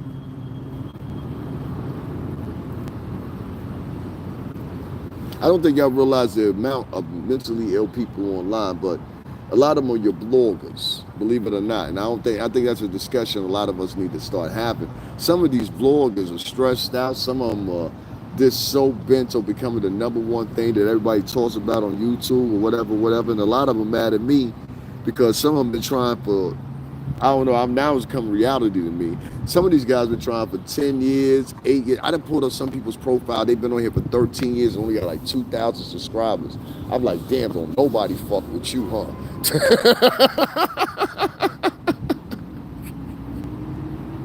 And you go through the history of their jargon they got on their page. The majority of it is gossip and tea stuff, you know. That's why I tell people, I'm like, yo, some provisions being put across on YouTube really soon, where you're not gonna be able to do the whole gossip mill and the whole tea shit or whatever. Because what's going to happen is people have started hitting. I ain't gonna say what is going to happen. What has happened is people started hitting Facebook and they're starting to find out, and judges are starting to find out as well. So these conversations are being had right now, whether you believe it or not. And a lot of this stuff that a lot of you guys have said previously in the past is going to come back to haunt you. Now, you don't have to believe me. I don't care. I've said probably 8, 9 predictions on this page, and they all come true. If you don't trust anything, you know what I'm saying? Because ego will be knowing. Ego will be knowing. Anyway, you know what I'm saying? Ego will be knowing, yeah. I'm trying to tell you, like, believe what you want to. But this whole tea shit that y'all doing, it's going to come to an end. It's going to come to an end. Your page is going to be set up in a way that there's going to be an anchor for defamation statements. You understand what I'm saying? Like, you know how some of y'all come on and you say matter of factly, yeah, and they mess with some kids too. Well, they'll verify and see that you're lying because the pure simple fact, this man is in court, like with Puffers, for instance, he's not being charged with messing with any kids. So why do you keep prioritizing putting on he was messing with kids? See what I'm saying? I have people that do that in my chat room. You're not going to be able to do that on your page. There's pages up here on YouTube that have hundreds of thousands of views, right? Hundreds of thousands of views, hundreds of thousands of subscribers. Many times these pages are named faceless. They just have a voiceover on them. And they'll say all kinds of stuff. I listened to one day, they were talking about how Justin Bieber was abused by Puff, and they were just so matter-of-factly on it, and they know for a fact, and da-da-da-da-da. So, you know, if that's you want to keep on with that sassy attitude or whatever, that sassy shit don't work in court. That sassy shit don't work when you getting fined. That sassy shit don't work when you get moved off of YouTube. So keep on with that finger popping sassy shit. Most people laugh at it. I laugh at it nowadays. I think it's foolish, but I'm telling you guys, be careful of the jargon that you're starting to put on this channel, because I've caught now 4 people lying in the past 3 days about the case, and I'm the only one there in person. So you know what I'm saying? Like, that's weird, right? And you're in California, you're in Chicago, wherever. I'm not dissing on those cities. I'm just saying, isn't it quite odd that those people are getting more, support financially than I am, and I'm actually there in person. And this is my 8th or 9th time, so you have many of times to support. Niggas always talk about, yeah, I'll hit you next time or whatever. Dog, I got bills too, and I want to cover this for y'all. You know what I'm saying? My way. And so, you know what I'm saying? If you know anything, I used to work for Bad Boy Entertainment for quite a long time. Yes, I do talk to people from over at Bad Boy from time to time. I'm going to continue to do that. These people are my friends. These are people that I've known for a very, very long time, and they are not on trial. They are not to be, You know what I'm saying? I don't even dispose their names like that. You know what I'm saying? Because they just know who they are. They come in, they listen to me or whatever. Those are my motherfucking brothers. I'm talking about the immediate people that I worked with. Now we have our arguments. You know what I'm saying? But they my motherfuckers to argue with. You understand what I'm saying? Not yours. Now figure that shit out. You understand what I'm saying? So I don't like when people, you know what I mean? Sometimes the family feud, like Jay said, but I don't like when people come in and they like group link everybody to one person's other behavior or what perspective to be their behavior presumptuously as their behavior. I don't like that. I hate it. I think it's terrible. I think it's something that goes on YouTube a little bit too much, and as well as other social media sites, but this is where I'm centered at. You know what I mean? My most traction come from right here. So you got a lot of vloggers, like I'll say the Mark Goragos thing. There was one particular vlogger trying to make it look like it was over for Diddy. They trying to get people from the Bronx specifically. That one right there, you better watch that shit. You don't know that. And why do you keep on being on your page? I gotta ask that young lady that. Why are you always on your page lying all the fucking time and making up shit for them? If you got a lot of them dumb motherfuckers, they ain't no real followers. I wish I thought I'd lie on this motherfucker. Oh, guess what? You know, one time I was around in the room with Bill Cosby, and I was around when Bill Cosby put a motherfucking pill in a bitch drink. Yeah, I was around. You know what I'm saying? I got the scoop. Who want to interview me? It's $3,000. See, I could do that shit because unlike you motherfuckers, I was actually in the music business. I actually pull up pictures and videos and everything else up on here for y'all to see all the time. So with that being said, for me, it's kind of fucked up because I'm looking at you guys like, yo, is the game got that desperate? And yes, YouTube is oversaturated. I honestly tell people all the time, you didn't start 5 years ago. You got a long way to go. You might not ever pop off. If you didn't start 5 years ago on here, I started during the pandemic. You know what I mean? Like many of us did. I think that was the last time to really get in. The algorithm, even like if you've been here for that whole period of time, you know, like the algorithm has changed so much on it that it's harder to get in the field if you just starting out a channel. Like you just starting out a channel, you best to go with something other than that T sector shit. That's what everybody tries to go for. I want to be a gossiper, professional gossiper. And what you're gonna find real quick versus stories that really pin to your heart. You might lose with the stories that pin to your heart or speak naturally for you.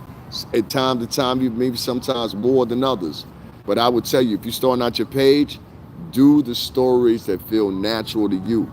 Quit trying to talk about stories just because everybody else is talking about it and then trying to become an instantaneous expert on it by Googling as much as you can. There ain't a lot of shit on Google that you could Google about the 2000s, early 2000s.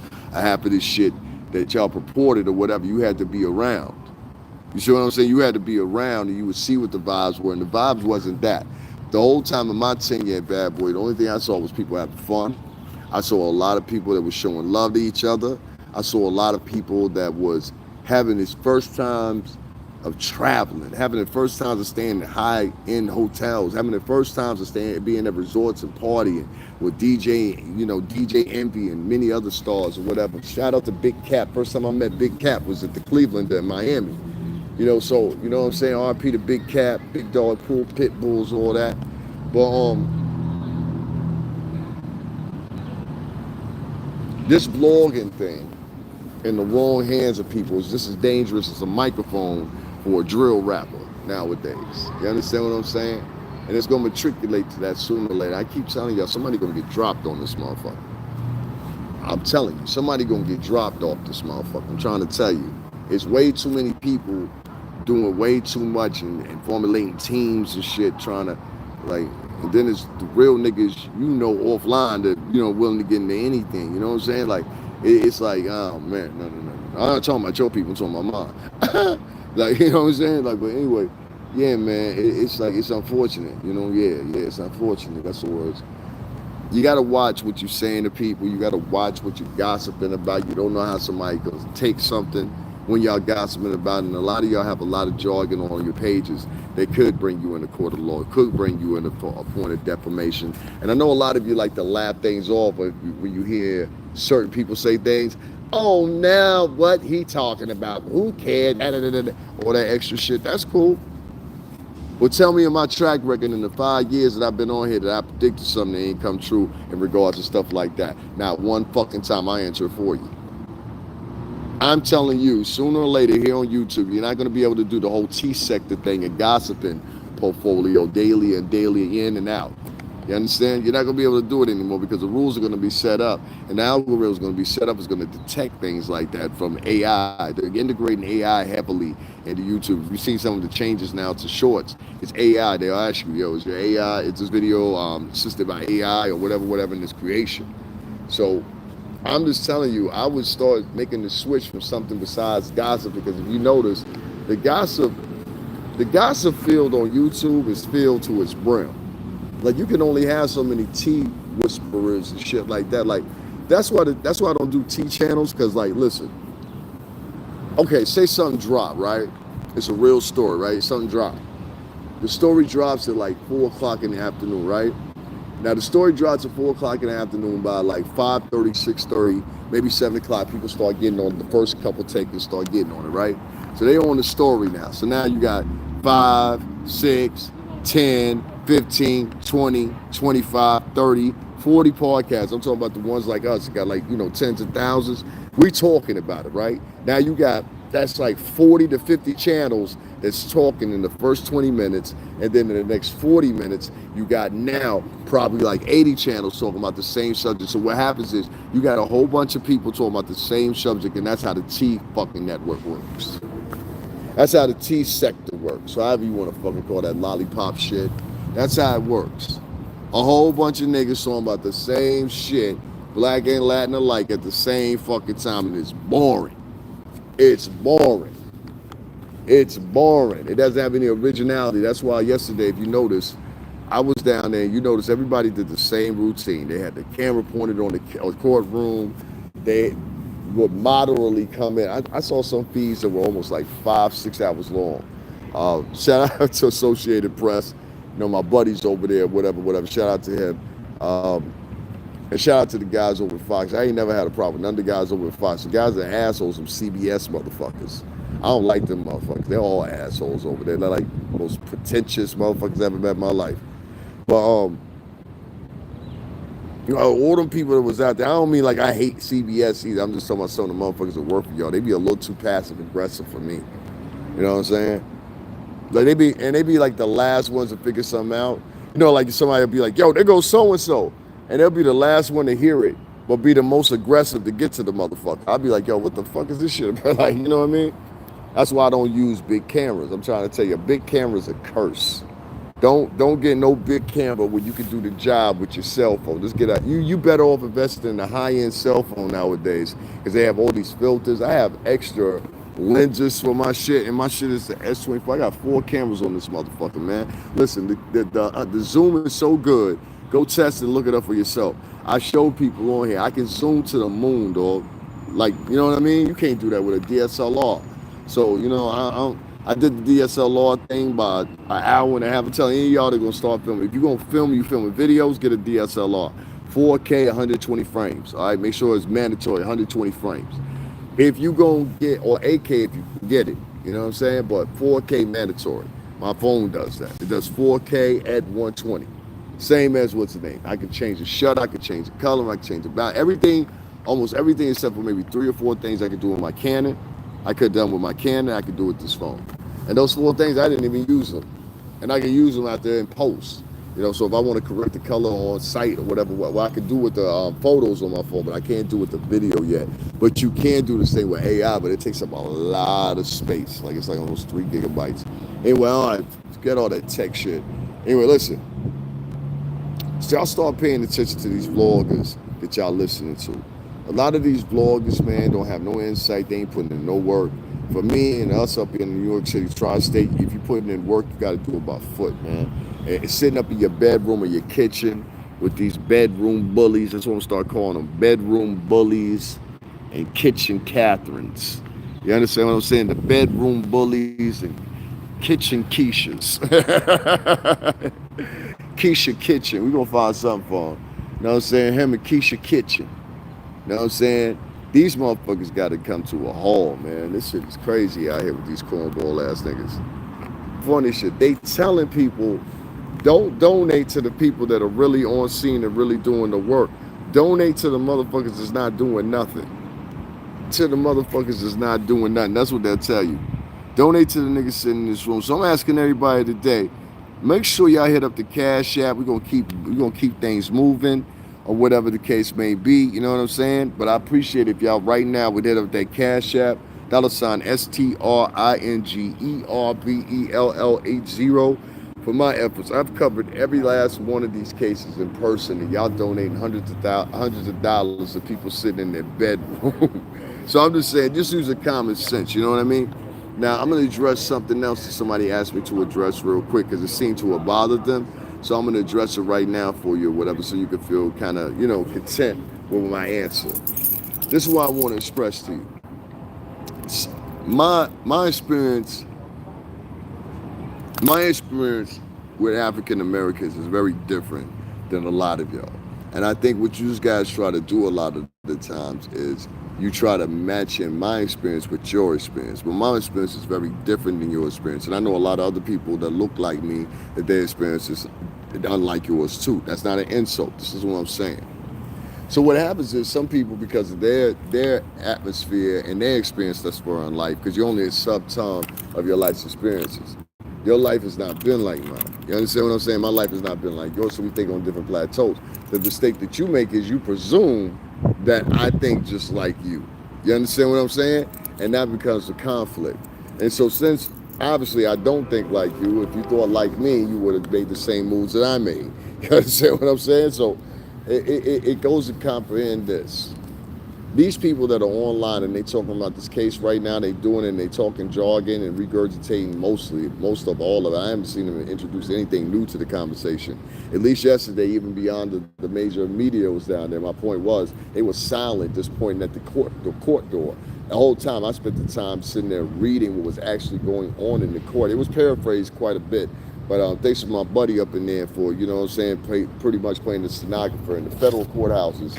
You can't go in with a camera. So many people ask me that. They'd be like, how come? Because when I was doing the Jonathan Majors case, I was in the courtroom area outside with the camera.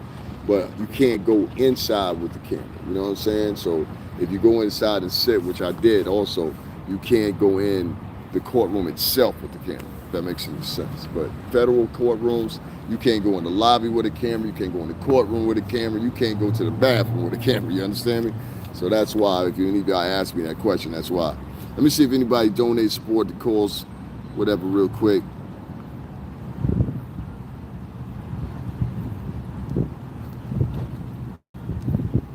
Okay, so anyway, let me get back to that. So let me fix that up. I ain't gonna fix it up. I'm just gonna tell what it is. Don't get the fuck up over here. When it comes to African Americans, my experience with them has always been negative when it's even with good intent. In my lifetime, most of the problems I've ever had have come from them. You know what I'm saying? In one form, fashion, or another. Either you had a problem that I spoke Spanish, or you had a problem that I was slightly different than you. You had a problem I looked different than you, something like that. You know, it was always an issue. So for me, you know what I'm saying, personally, I never really took offense to it. I just kind of looked at it and brushed it off and said, oh, okay, whatever, you know. But now, as I'm getting older, I'm looking at the situation a little bit differently. And I'm saying, well, it seems like some of these people really have hate and passionate hate within their soul. And they deliver it on a day-to-day basis. Now, I know this exists in many different parts of, YouTube and all that stuff, or whatever the case may be, but more so enough this. When you're in somebody's chat room, your sole purpose is to come there to deviate people, not to donate to somebody, I call that a motherfucking terrorist. And I know a specific blogger that was in my chat room today came in under a false name and was trying to denegate people. I was like, yo, that's crazy, son. That's crazy. That's crazy. I want to see Diddy where he at. I want to see your mother fall over and pass out on a nail. Anyway, like I said, anyway, long story short, you know what I mean? I just don't, other than the lies people are telling, how come you are able to lie on the men, but you can't lie on the bitches on here? Ain't that crazy? Like, if you a chick and they lying on you, you'll have a whole crew come motherfucking defend you. I'm telling y'all, yo, how can I be happy with the people of a certain creed? It ain't white people trying to take down my channel. Well, there's some white dudes too, but at least they'll come in and say what they say. They ain't trying to take down my channel. Or You know what I'm saying? Like it just be crazy, dog. It be real crazy out here in these YouTube streets. So what they're trying to do is they're trying to stop me from having enough money. They don't want to see me make any moves. You understand? And that's why I try to tell you, you gotta watch niggas that try to financially block other niggas. There's something wrong with a motherfucker like that. I keep telling y'all that. I don't know why y'all don't see that. Even if they ain't doing it to you, pay attention to what they doing. If you see a nigga going to somebody's chat room and trolling, trying to incentivize people not to donate to somebody, there's something wrong with that person. And if you justify that and you say, oh, that doesn't, all right, cool. But when it happens to you, we don't want to hear you complaining and crying. All right? I don't want to hear you complaining and crying. Nah, when it happens to you, we're going to treat it just like what it was, right? Okay, cool. And we have to do that from now on. If you're going to get, I've seen many times, I see people that get online, they start something, or the DI tribe is daily talking about people in the T sector, and then as soon as somebody does something against them, they online and they have a full out campaigns day to day. So, oh my God, they did me wrong. I'm a victim. Now, I like to repeat the words of Friday 3. That victim shit is way overrated nowadays. There's so many chicks as a victim. Amber Heard was a victim, you know. Yeah. Right after she took a shit in Johnny Depp's bed. They always leave that part out. What kind of maniacal sicko you got to be to take a dump in somebody's bed? So I'm a victim. You ain't a victim. You a nut. You know she wouldn't have had a baby? God bless that guy. Yeah, she got a new guy getting ready to have a baby. The girl that took a dump in somebody's bed. Johnny Depp. I'm a miscount parent to the Caribbean. You know what I'm saying? So yeah, man. Like, nah, I don't believe all chicks, you know. But what I do believe is, I believe that there's some sabotages here on YouTube, and they need to be escorted and they need to be dressed. Like, so y'all can't do that shit on here no more, man. And it's a whole bunch of names. Many of y'all know the names, know the faces or whatever. Like one nigga that came here today, as soon as I said his name, he knew I knew who it was, because then I ain't talk. You know what I'm saying? Especially that one line, drop the link. Drop the link. Nigga, I don't want to talk to you. I ain't talked to you in 2 years. He want me to talk to him so bad so he ain't have a clip. Nigga, I ain't want to talk to you in 2 years. I really, you know what I'm saying, up until, I'm trying to get back with God and everything. Up until a couple of months ago, I really wanted to do something to you. You know what I'm saying? Like, I ain't even going to hold you. But now, you know, since I'm in the confidence of God and everything like that, I am a Christian. I'm a kind man. Yes, I am. You know, I fell back from that. But at the same time, this guy's done the same type of tapestry to many different YouTubers out here that must be talked about. Like, they'll go and start these campaigns and start talking negatively about somebody. These people don't know the person that they're talking about just because of their adoration for said blogger. They will follow behind said blogger. Once then, they will start a momentum and say, hey, this person's this person's that, this person's this. And based off the fact that these people are instantaneous gratifiers, meaning like they instantaneously like gratification to the dopamines. I mean, like they're kind of like a drug addict. So what they'll do is they hear a new piece of information, they'll tie you didn't stare at that white man like that. They'll apply it to their personality. You know what I'm saying? And so after they apply it to their personality, now they become a jerk. They become a jerk to their own. That's why I said, like, they'll turn on you real quick, dog. Like, let me ask you this. When the last time one of you black men in here been walking down the street and you see a strange black man and you wave to him and say hello to him, he don't say nothing back to you or look at you crazy? Because you dress better than him, look better than him or something like that. Tell me. Nobody? You know what I'm saying? You gotta, when you start admitting what's going on in the culture and try to eradicate it and fit it, you'll know what I'm talking about or whatever. That's why I said, you know what I mean? Like, I mean, I ain't got a problem with black women. I got a problem with what's being represented right now. If you can't understand that, you can't understand that. But I'm not going to sit here and pretend like it ain't niggas, black American niggas, trying to take my page down prior to this statement that I made. Prior to that. They've been doing this for like a year. They literally have caught. And it breaks my heart because I'm like, yo, I've done so much. Let me tell you something, right? I done got, I don't know, maybe 4 to 5 different women hired.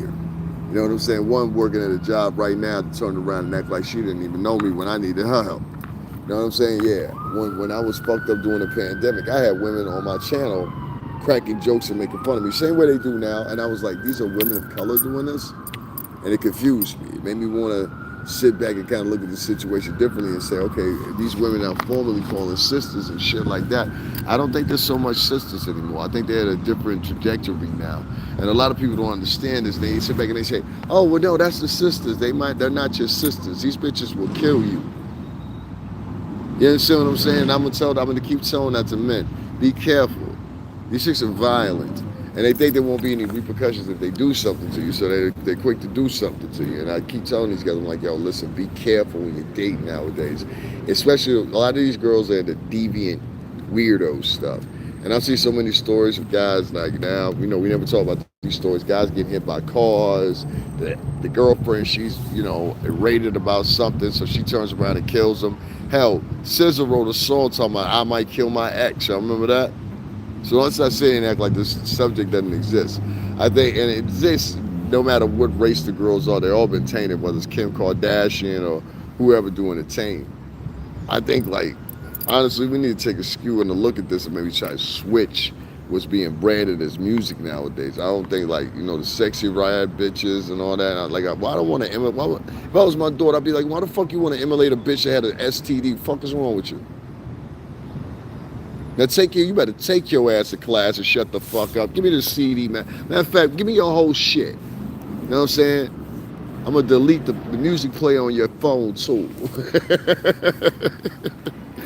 Yeah, I'm trying to tell you, real talk, Sexy Red is disgusting. Having them bitches is disgusting. Have them bitches. You hear more women say they want to mimic or act out and mimic Sexy Red than they want to mimic Michelle Obama or somebody like that. You know what I'm saying? You notice there ain't a whole group of women that want to mimic Michelle Obama. They always want to mimic some sassy, rassy, nasty bitch. Because a lot of times that's who their mama was. Say that enough to admit it. So I don't hate black people. I just know y'all don't fuck with me, and I keep it the same way. Y'all don't fuck with me, I don't fuck with y'all. So like I said, that's how I always been. Ain't got nothing necessarily to do with you being black, but all the racist shit that's been said to me before, you say racist shit to me because I speak Spanish, that shit's corny. I would call it a tether. What I say was wrong. Do you even know the definition of what a tether is? Niggas grab that shit from Tariq Nasheed and even go look at the definition, some of them. They just got one plain blatant, you know what I mean? So guys, let me encourage y'all. We're going to be moving. Again, if y'all want me to be moving tomorrow, let me know. Hit that Cash App, $STRINGERBELL80. One thing you can't say about me, I keep it a buck. Gorilla got women dancing like, man, listen, man, I don't want no chick. Let me tell you something. I never been into gangster chick. I had one gangster chick before. She was Italian. You know what I'm saying? She know what I'm talking about. She know I like pasta bolognese. So, you know what I'm saying? Listen, man, I had one Italian chick that was gangster, but she was gangster from Italian perspective, not police perspective. If you know what I'm talking about, if you're familiar. You know what I'm saying? And that was my motherfucking partner right there. When I was working at Bad Boys still, I had lost my ID. Something happened with my ID or whatever. This chick drove me to Massachusetts and two other places, Massachusetts and Rhode Island, try to give me an ID in her car. You know what I'm saying? Looked out. So, you know what I mean? We ain't get the what's the name? Oh, hold on, I got the green screen on. We ain't get the joint, but the point of the matter is, you know what I'm saying? Shit worked out. So, you know what I mean? Shout out to her, whatever. Nah, I ain't gonna never do that. I ain't know you could do all this right here, word. You do the green screen thing. Let me see how this look. How this shit look right here. Let me see how this look. Oh, that's crazy. I didn't know I could do all that, for real. I might do a couple joints like that every now and then. Doubt it, but I might. I don't like using green screen. I hear there's a thing for that and shit too, whatever. I don't like using that shit too much because as you're leaning in and coming in and out or whatever, the focus is off. And I don't know, it just looks funny to me, so I don't like doing the green screen shit too much. Guys, make sure y'all double tap and hit that like button. The sky is better. Yeah, the sky is better, right? It's actually foggy right now. It was sunny yesterday, and it was sunny today too for a little bit, but it's supposed to be raining a little bit. That's why I'm about to be taking off. I just got back here to home 2 hours ago. I've been burning since yesterday, as y'all know. We did a whole live down at the courthouse again. And the proceedings with Diddy and everything that's going on with that. We'll be back there, especially depending on people donate. So make sure y'all hit that Cash App up. It's under Mod L's name, $ STRINGERBELLA0. We just sitting there concluding the conversation, talking about a couple people that are trying to financially burden me, and you know what I'm saying, speak against my kind, warm heart. You know what I'm saying? I ain't never seen nothing like that. You know, Latinos do this shit too. They'll try to financially, like, you know what I'm saying, take you down. I'm like, yo, that's crazy. I ain't never seen no shit like that. I thought that's like what white people, white supremacists, not white people, white supremacists do. You know what I'm saying? Like KKK members, they do shit like that, you know, like Tulsa, Oklahoma. So, like, you know what I'm saying? You just got, like I said, start paying attention to some of the motherfuckers that be professing shit. Oh, and a black nigga, you sit online and try to take down your own people online every day. What work for you? And just because the people can't see it, they can't see it. What's going on, Dillian? What's poppin'? Guys, make sure y'all hit up the Cash App, $ STRINGERBELLA0. I did a whole live yesterday from the courthouse and ain't one motherfucker donate. You know that's hate. You know that's hate. That's a different type of hate. Give me a second, y'all.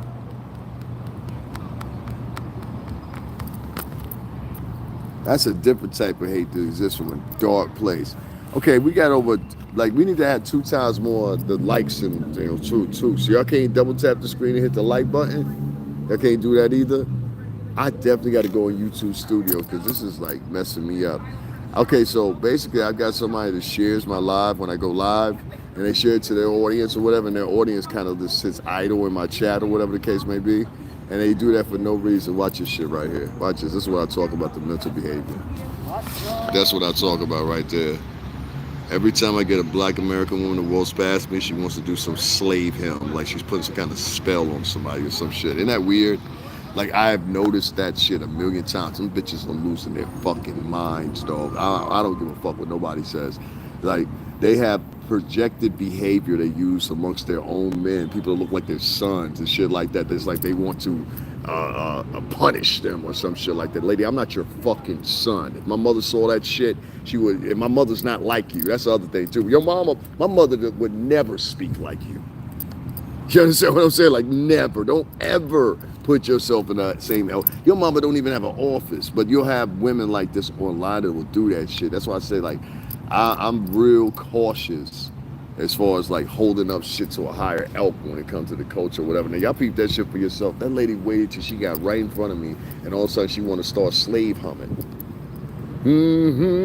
I don't know what the fuck that shit is about, but I don't like that shit. I feel like you try to put a curse on me or some shit.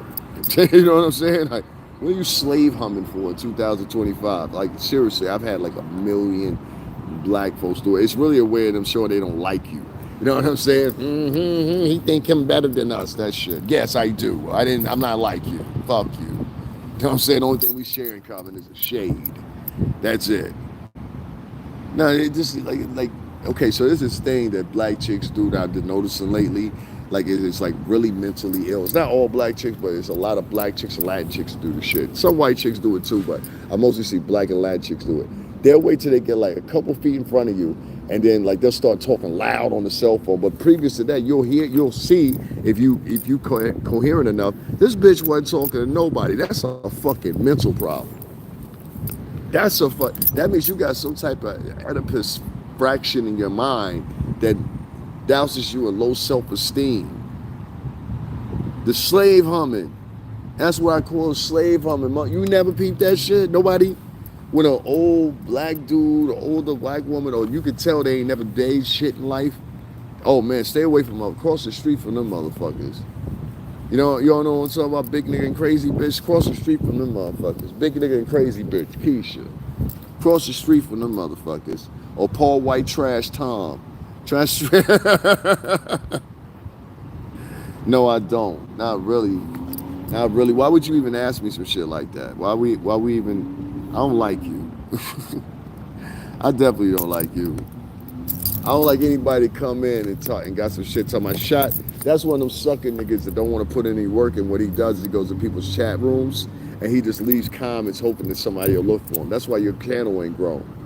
That's why your channel ain't grown. You cannot. That's like so 1985.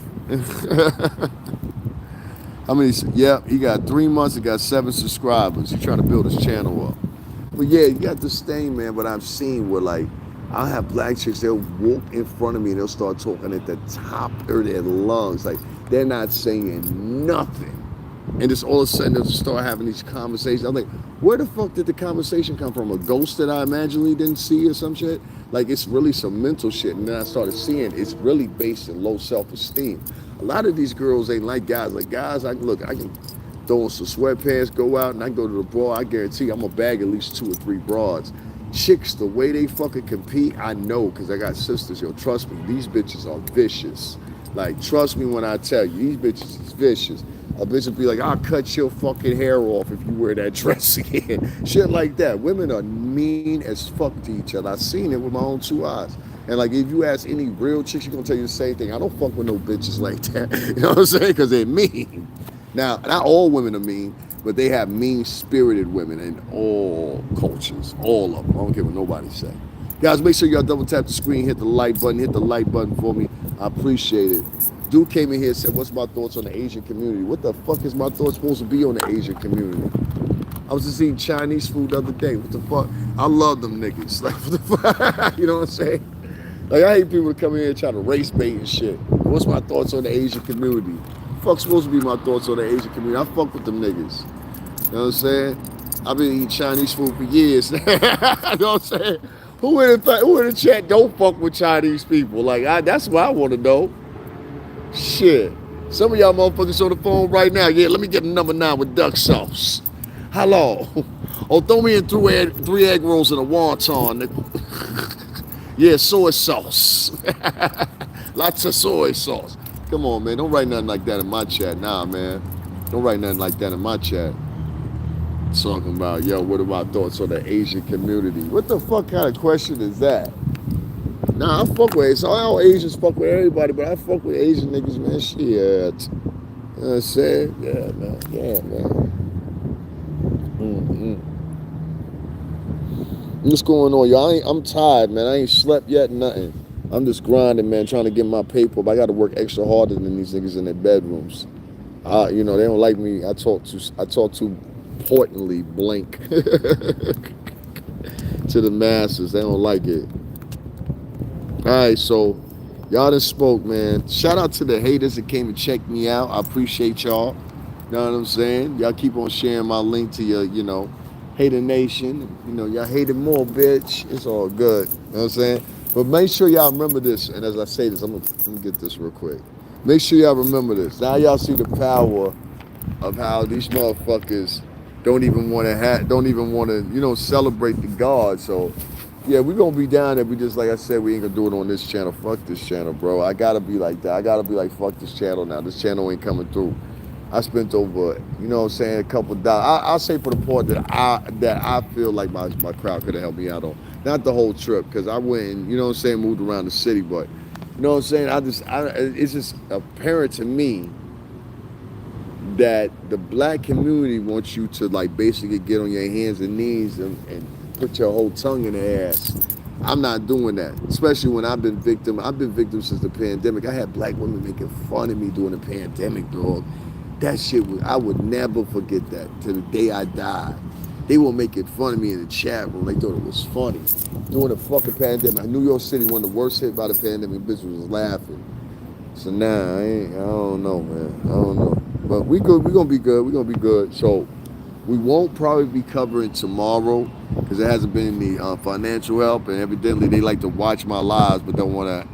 How come the dollar sign not at the bottom? What do you mean the dollar sign not at the bottom? Yeah, my whole shit is at the bottom, man. My whole shit right there. It's all good, though. Like I said, I like proving the point to other cultures of people to show them how, you know, people was operating over there. So it don't mean nothing. Like, because when they go through my shit, they might hear me cursing.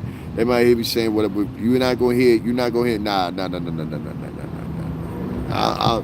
Like I told you before, like, you know, I throw in and do my part or whatever. You know, I feel obligated to do that. But for the most part, that's not a team of individuals that I think resonate with me. You know what I'm saying? It's all good. It's all good. It's all good. It's all good.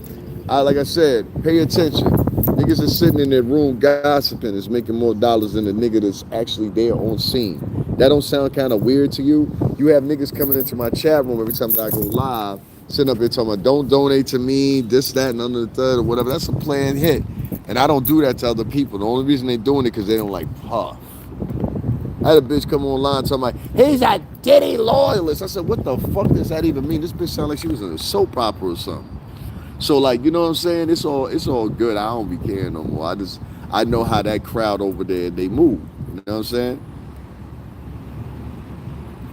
I would if it were there.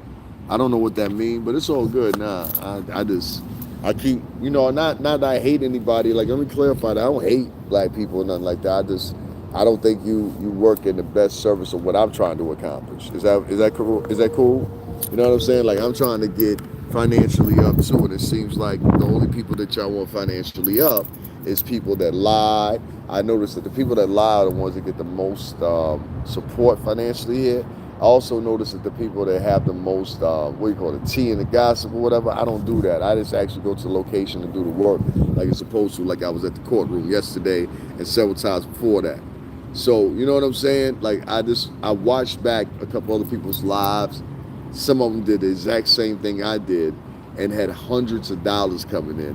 And they were sitting in their bedroom at home in Chicago. Mind you, for the 8th time now, I'm down at the court. So I'm just like, yo, that shit is funny to me, bro. That shit is funny to me. So I'm all good with that. You know what I'm saying? I'm all good with that. Support who you want. So you came in here and said support who you want. See what I mean? I try to tell you. It be niggas in here trying to navigate your finance. Imagine if you bought some product, right? And you put it on the block, right? And a motherfucker show up out of nowhere and just be like, nah, this is how you gonna make your money. Oh shit, nigga, we can have it out. Now, that's all good. They ain't gonna donate nothing anyway. Don't worry about that. Don't worry about that. Don't worry about it.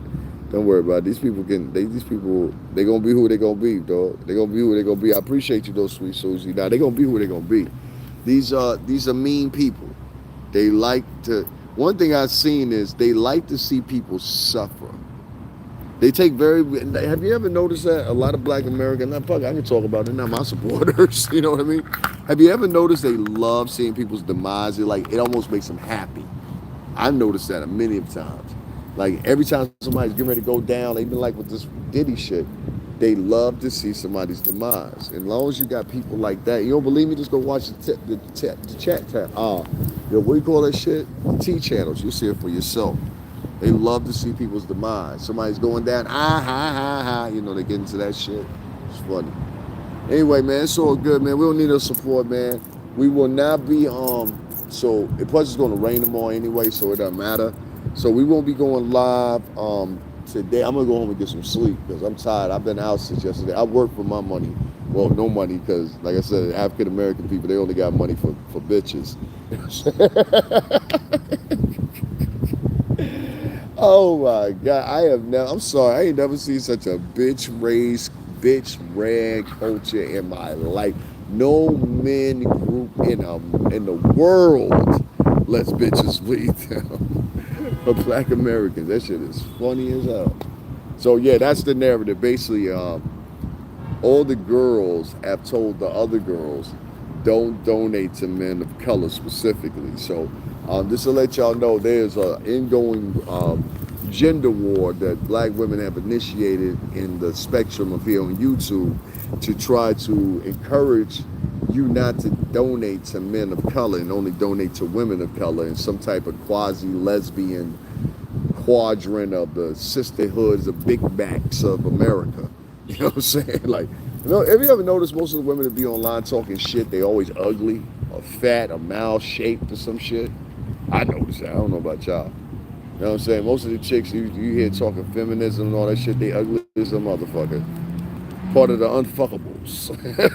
Contingency of wayward individual females, like, would you say, no, I'm not with that? I hear you, sweet. I hear you. Now, I hear you. But there are a lot of women that are with it. And you're not going to get the typical like I find this, you're not gonna get the typical podcast that talk to you about it or whatever, because you get two tiers of black podcasters. Either they're into some type of brown nosing agenda and they're kissing ass trying to emulate people that they didn't grow up around, where they'll try to shun the people that actually grew up around the people they're trying to emulate. It's like some weird behavior shit. Like, it's a lot of psychology that goes in and shit. And like I said, if you guys, as you guys know me, I worked in the music industry for 17 fucking years. I've been around multi-millionaires since I was 20, going on 21 years old. You know what I mean? So, like, for me, when I see an African American man in the workspace, I automatically know he is not there to help me. Not unless I appear to be dumber than him. If I'm dumber than him, then he will help you, but it'll only help you to a bit. It's kind of like that old adage. How do they say? I want you to be big, just not bigger than me. You know what I mean? So, yeah, I worked for a black company for over 17 years. You know, you see how that rolled out. Not to say it was a bad company or anything like that, but I'm just saying there was definitely some moments that you could question and say, okay, somebody's trying to hold me back or hold us back. But let bygones be bygones, and I'm still, you know what I'm saying, regardless of what everybody's. That's just crazy. I've never seen that before. That is something to look. That is something to look into. I might have to do a whole show about that. African Americans financially shaming other people of color. That is a hell of a scheme right there. And they're not just doing it to me; they're doing it to a couple people. That's why I said, you know what I mean. I have to change this year as far as this shit is concerned. And like I said, we're gonna keep on doing material and all that here, but it's gonna be in a different format. I think I'm gonna try to switch to uploads too, because that'll work a lot for me. You know what I'm saying? That way I ain't gotta interact with people on here. It's worthless interacting with people. As long as I throw up a couple videos a week, we can keep this channel going for a little bit. But after this Diddy shit is over, yeah, this channel's a wrap. Like I said before, like, fuck this channel.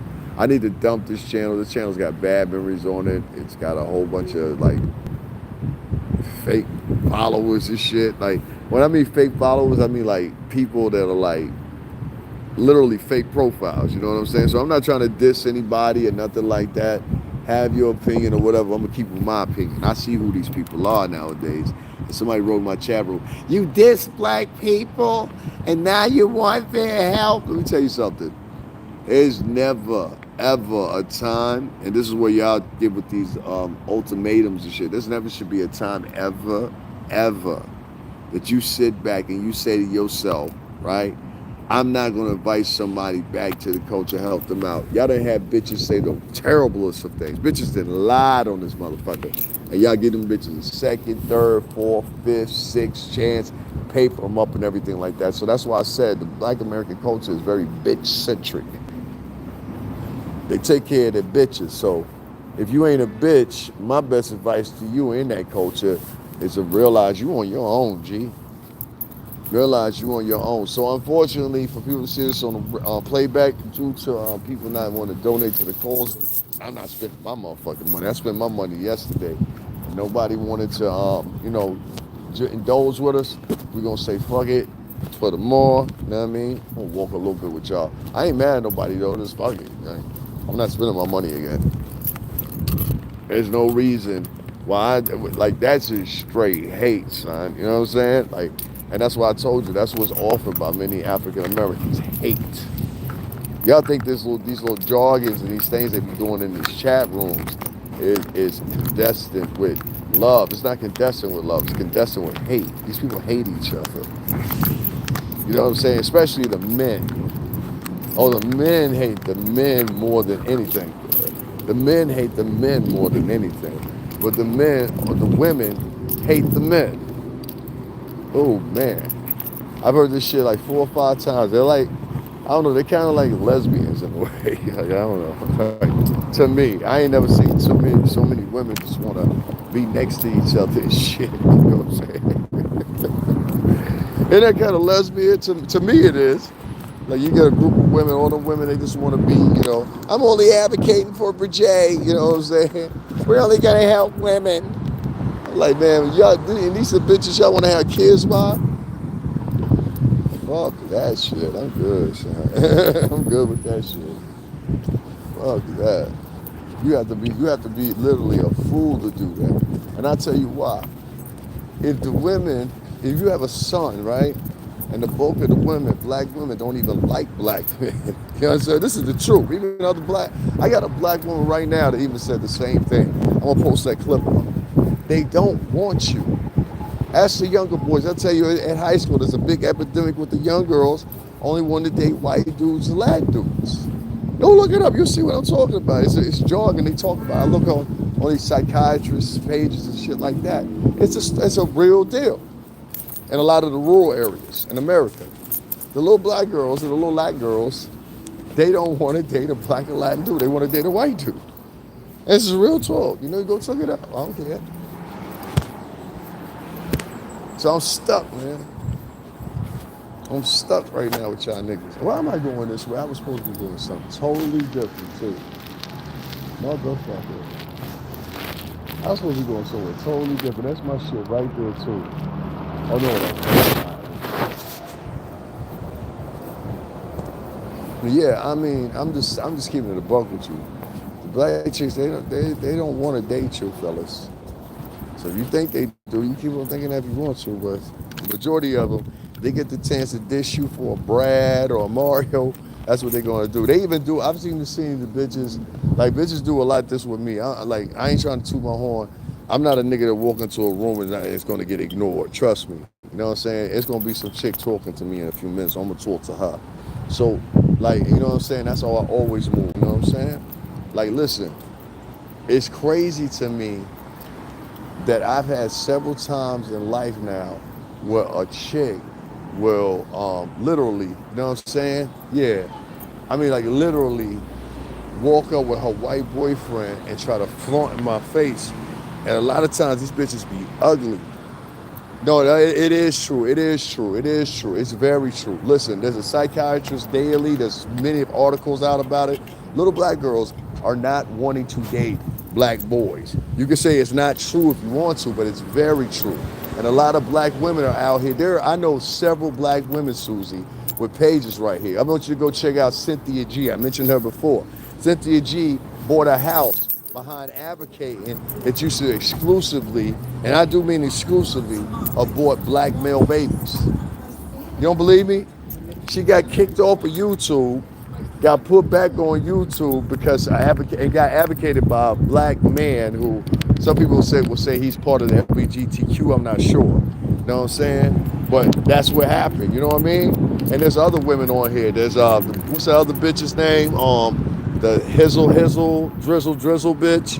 Y'all don't know her? That drizzle bitch. She's made thousands of dollars talking down on black men. There's a ton of these bitches that are online that have made thousands of dollars. That's why I said, for somebody to sit back and can't donate $10, $15, $20, and I got 30,000 damn near followers, there's something wrong. So if you get that amount of people that won't donate to the nigga that's there on location, on the scene, talking about shit, then you know you got a problem with that community. So it's all good. I never, like, listen, I done been to where Malcolm X was shot and killed at, did a whole goddamn live there, had a tour guide and everything else. I didn't get one motherfucker to donate a dime. These people are not my people. Maybe they work out for y'all, but for me, they don't work for me. You understand what I'm saying? Like, imagine you was trying to get somewhere, you had a plan together, right? And it's dependent on these people. It's never going to get done. And if the women have anything to say about it, 80% of them, they don't want to see you succeed either. A lot of black men haven't figured that out. A lot of the black women don't want to see y'all succeed. They want you behind them. Because if you're behind them, you're easy to control. That's why a lot of times they go get them a pookie to move them all up into the crib, and she work, you know, making $100,000 a year, and you can't quite figure it out. That's why, because she can control. She can control that nigga. So yeah, you're not gonna find like a chick that's gonna want you to be, you know, the power guy, whatever. Just not gonna find it. Not in today's terms. Maybe 10 years ago, 11 years ago, something like, yeah, all right, motherfucker. Maybe 10 years ago, 11 years ago, whatever, but nowadays, ain't no way. Ain't no way. Most of the bras nowadays are narcissistic and they're into themselves. So, you know, it is what it is. Y'all figure it out. Y'all do what y'all gotta do. Let's see if anybody hit the cash app so I can thank them. Nah, of course not. What you say maybe is because black men are looking for white and Latina women or gay. Well, you know what? You could argue that, but we got a UCLA study that says that ain't true. You know, that's always the one that they go for the neck right there. They always go, oh, well, black men are gay. Well, no, black women are gay. There was a UCLA study that found out of all demographics, but reported and inclusive of the LBGT and identification with the LGBTQ, out of all of the demographics, black women came in at 61%. 61% out of a skew of 1.2 million people that they interviewed. 61%. This is also, you can find this at the CDC website. The information is also there, so you can double check it. They came in 61% as identifying as LGBTQ or bisexual, or however that shit is done. You understand what I'm saying? Well, I can respectfully say I'm just not into y'all. You know what I mean? I hate to say it like that. It will go against, you at some point or another, you gotta have self-preservation.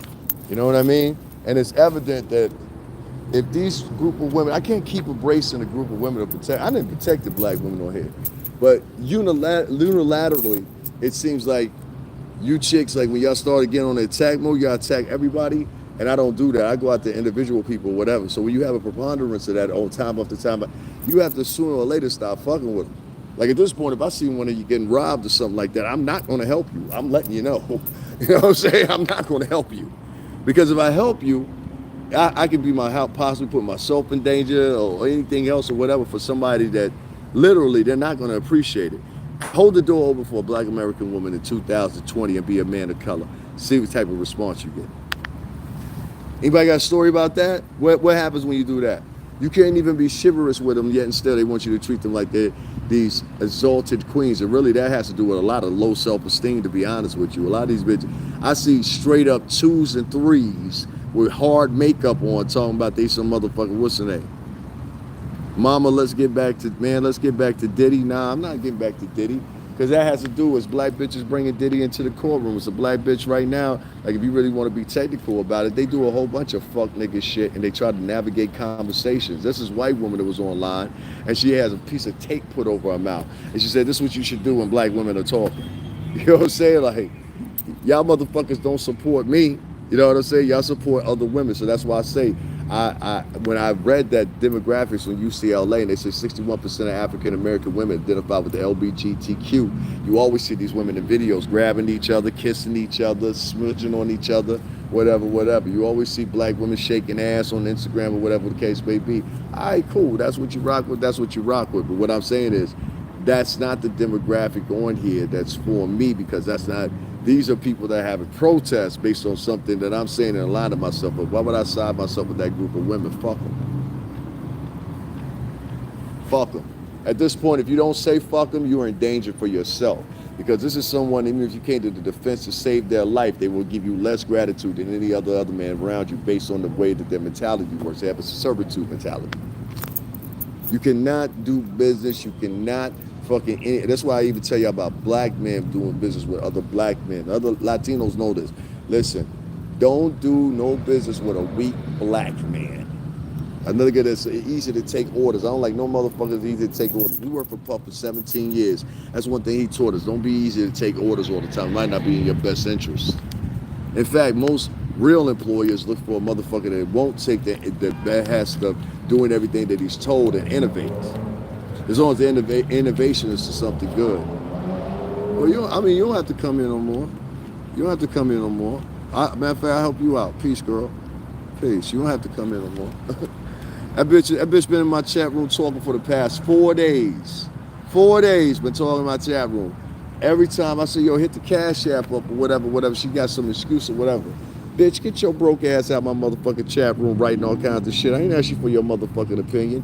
The first time, see what I mean? That's what I mean by these hoes. These hoes be running around talking all this money shit or whatever. Only thing I say, look, I have my own crib. I don't live with nobody. I ain't never lived with nobody except for one time when I was back in like 24 or something like that. So I live by myself. I pay my own bills, everything like that. And I live in a good neighborhood. I don't need a bitch to take care of me. These bitches be looking for niggas that's dependent on them. That bitch think I'm dependent on her. Bitch, I'm not dependent on you. I don't need you for nothing. Fuck you, fuck your family, fuck everybody living in your house. I don't like shit like that. That bitch been in here for 4 days talking. Y'all seen that hoe in here talking, right? And I've been very nice to her. Bitch, you stepped your line when you tell me, man, just get back to the conversation. Bitch, fuck you.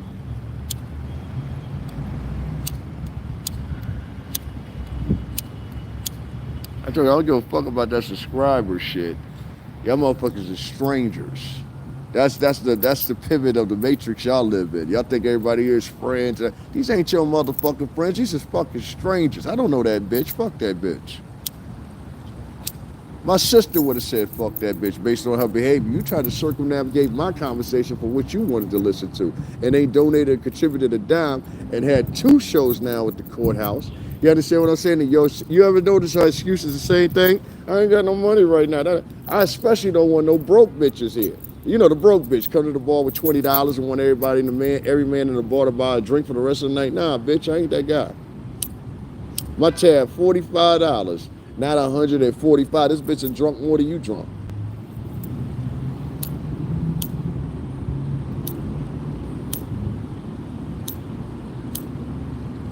Y'all gotta be able to recognize, I'm telling y'all now, I'm in my 40s. Y'all gotta be able to recognize a broke bitch. A broke bitch, pretty, good background, college educated, fucking working at McDonald's. A broke bitch will have you in a scuttle. A broke bitch will have you on the cover of People magazine with your hands up in the air talking about, I can't believe it went down, Judge. Your Honor, let me talk to the witness. This divorce decree is gonna kill me. Business you that worked and built. I done seen motherfuckers build a business for 40, 50 motherfucking years. Some raggedy bitch come in and take half of it. Ain't laid a brick in the motherfucking house. Look at Paul McCartney. Paul McCartney came up with the 60s or something with the Beatles. A bitch with one leg took half of his billion dollar fortune. A quarter of it anyway, excuse me. What was her name, y'all? Heather Mills or something like that? Y'all better watch these bitches out here. Everybody want to have respect for. I know the difference between ladies and bitches. Men naturally call ladies ladies, and men naturally call bitches bitches. We know the difference between a whore and a lady in 5 seconds. I never call a lady any out of her name. But bitches, yeah, I call you out your name real quick. That was a bitch. She had been here for 5 days. I let her say everything she wanted to say. Bitch ain't got $5 to throw in. Bitch, you got a lot of time on your hand, first of all, so you can never contribute to my motherfucking shit. What is going to happen to Bill Belichick?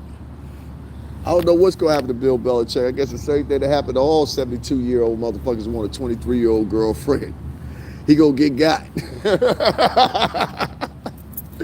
I'll tell y'all, man, if y'all gonna play like that, y'all might as well pay the chicks out ahead of time. Be like, here you go, $25,000. I'm gonna call you about 5 times this month. That's how you do it. Y'all bring the bitches over and let them see everything that you got. Oh shit, you got a quartz 120-inch TV. Oh shit, you got 3 Porsches. Now this bitch thinking big money, what she never thought before. You understand what I'm saying? You know, every day, every breath in her heart is a bitch under $1,000. She get around you, she get that $100,000 plus lifestyle in her, whatever. She thinks she's supposed to, she entitled to that. Well, I become accustomed to a lifestyle. You become accustomed to a lifestyle that your husband provided. You came in here with no. When I met you, you was working at McDonald's. So y'all men get privy of that or whatever before y'all build big, because a lot of y'all in build businesses and stuff like that or whatever. I just had an ex-girlfriend that I broke up with, and it took me a few years to recover from that shit. So I'm trying to tell y'all, don't let no bitch tear your motherfucking foundation down. Fuck that. It says in the Bible anyway, man, it's better not to have a wife and frolicking, multiplying, procreating shit. You know what I'm saying, y'all?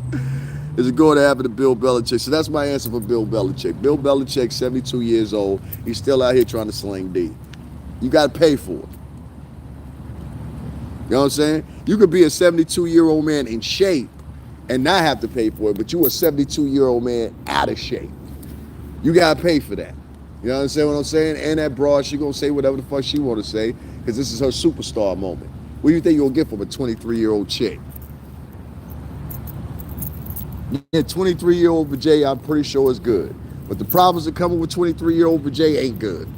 And at 72, I mean, like, listen, man, for 72 and she was 40 something, people probably pretty much more respected. You know what I'm saying? Like, if he's 72 and she was around about like 47, 48, you know what I mean? People could deal with that. They'd be like, all right, Bill got him a good chick.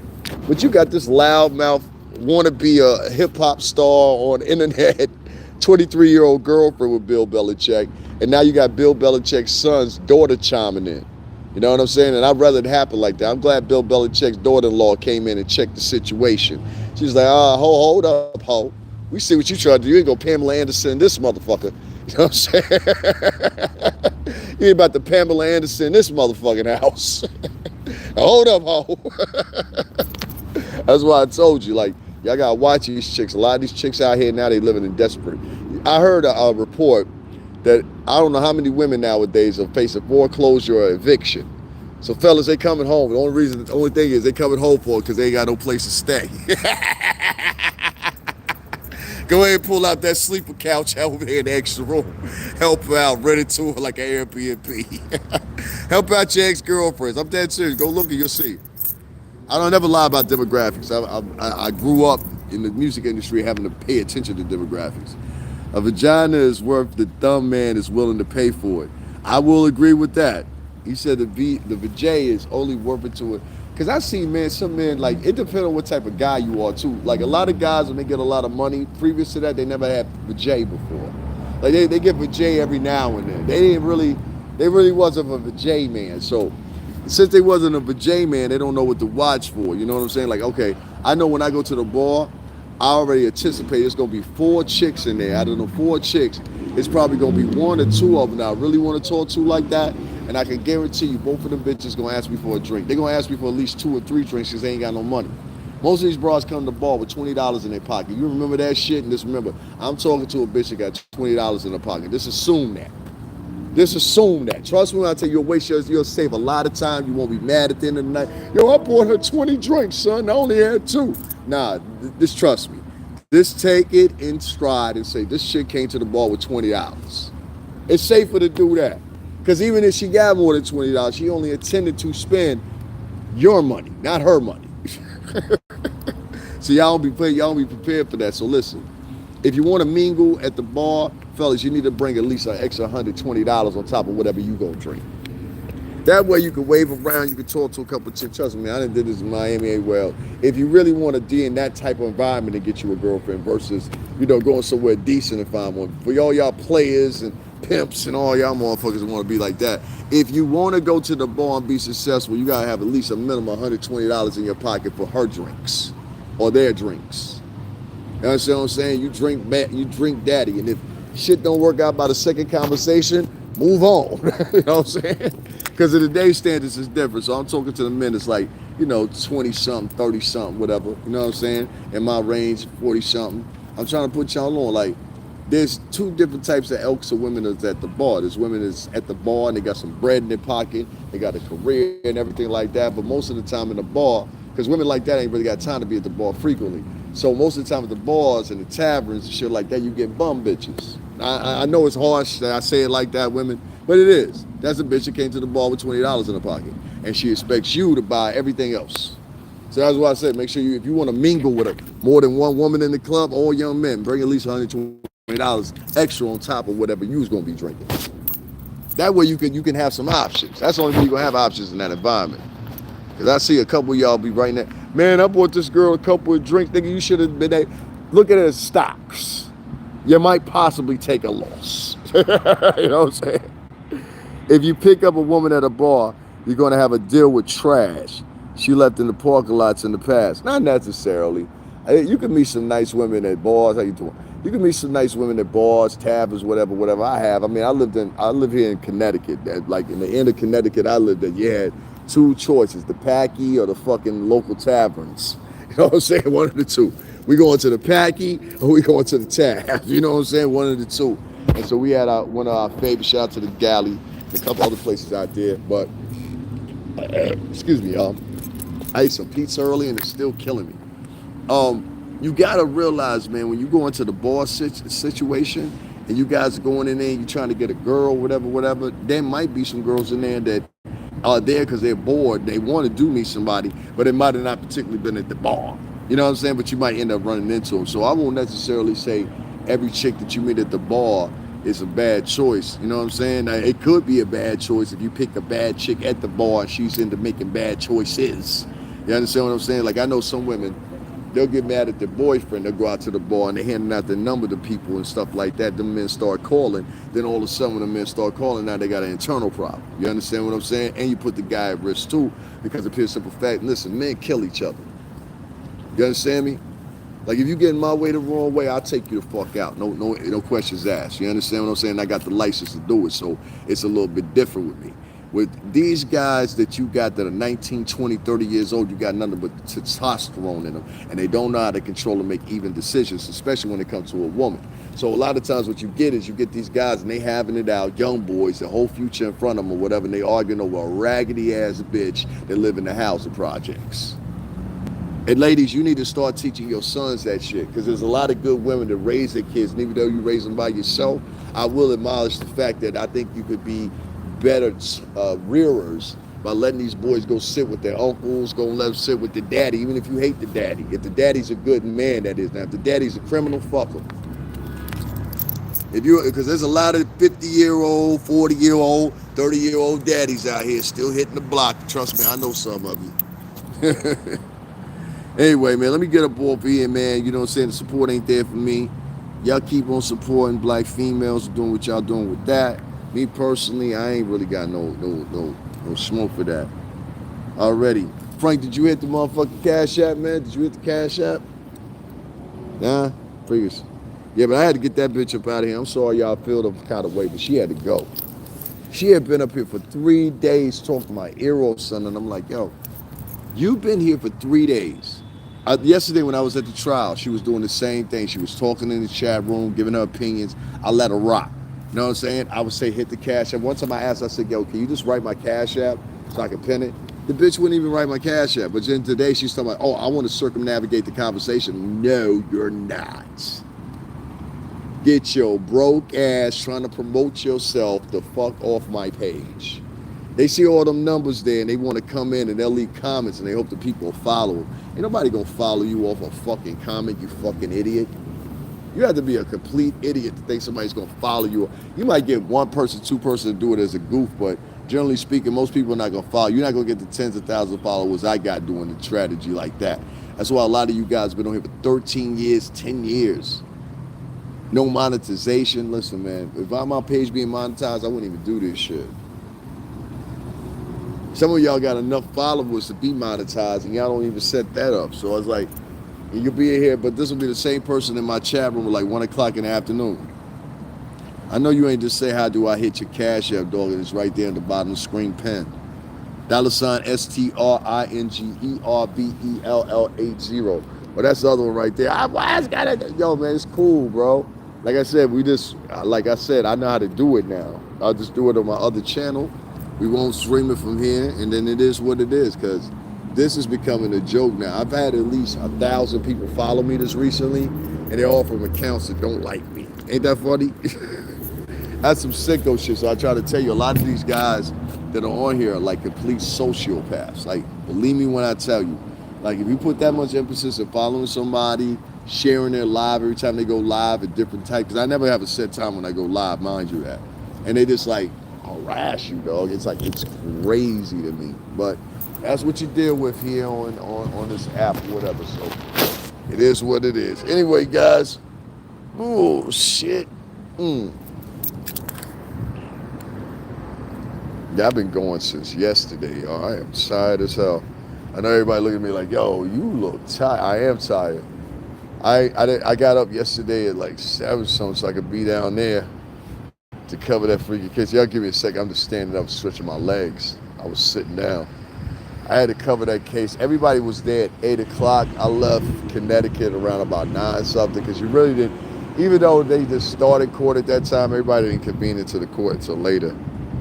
When I hit, all it tells me is to report or complain. Sure, man. He says when he hits my Cash App, the only thing it tells him to report or complain.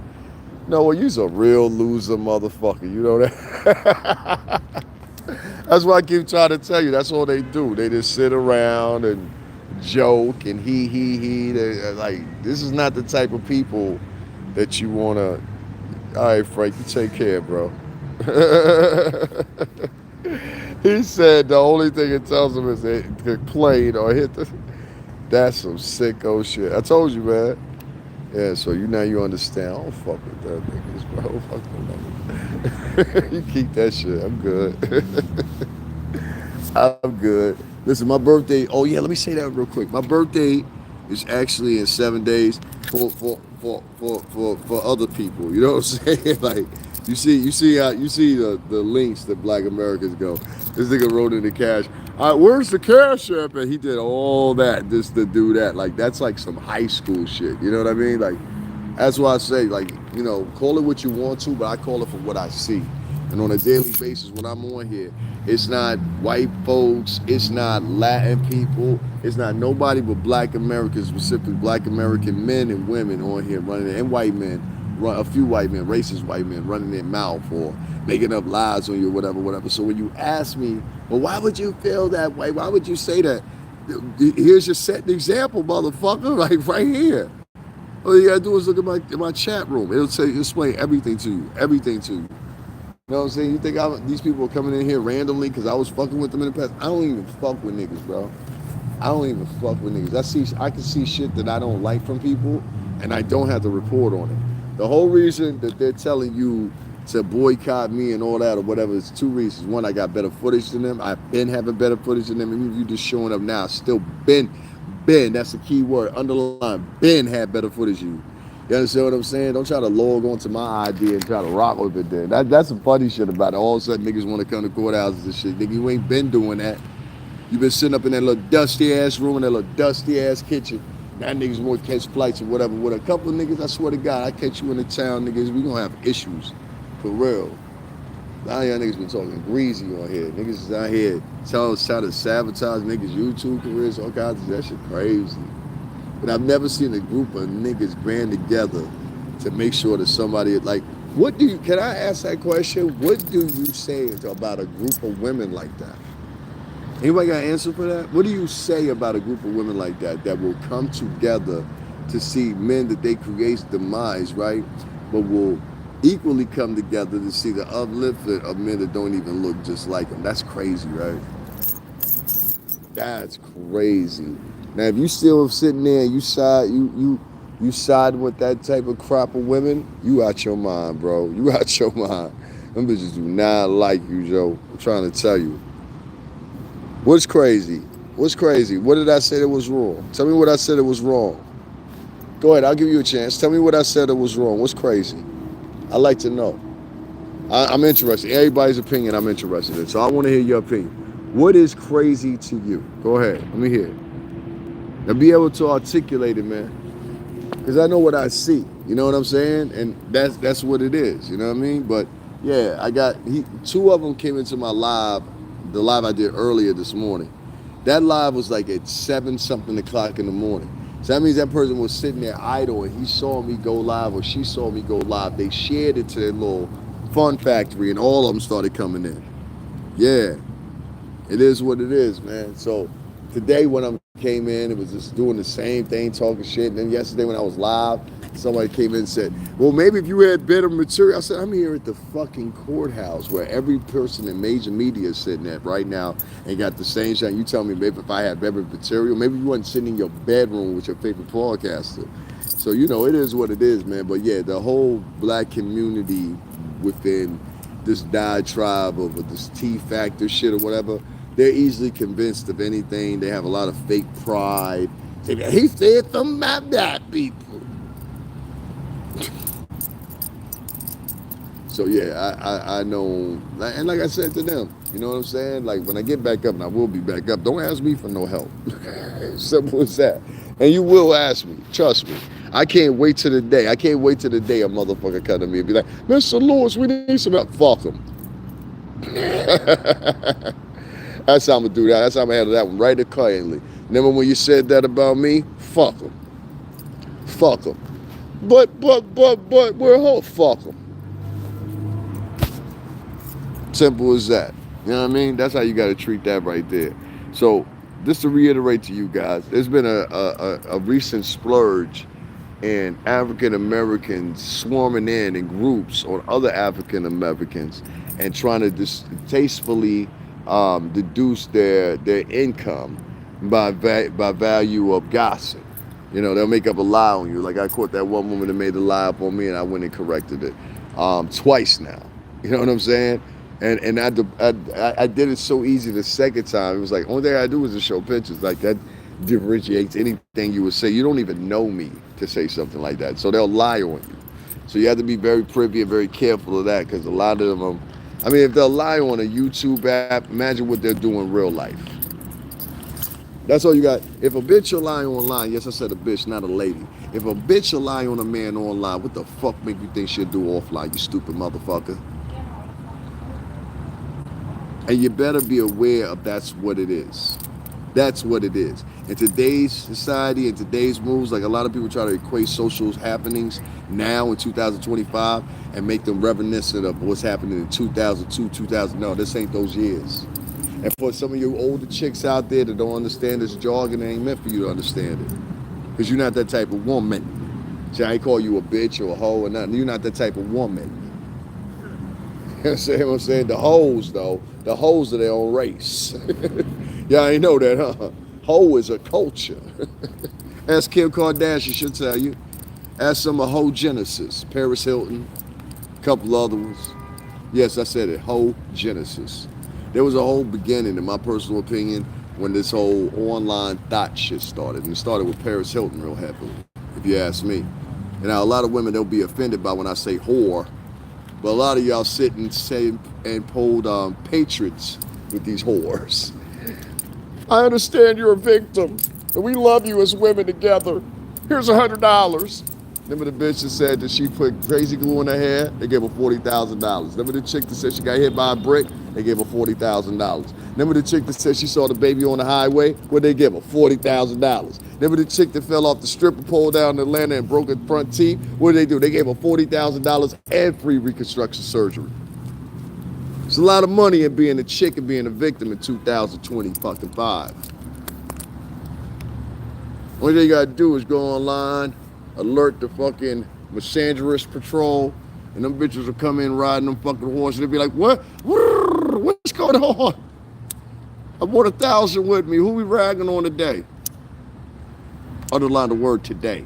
Highlight the word today. Keep paramount today, because it happens on a day-to-day basis.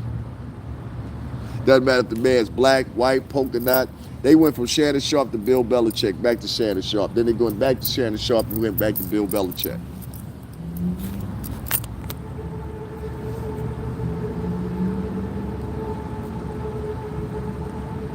This is what's going on.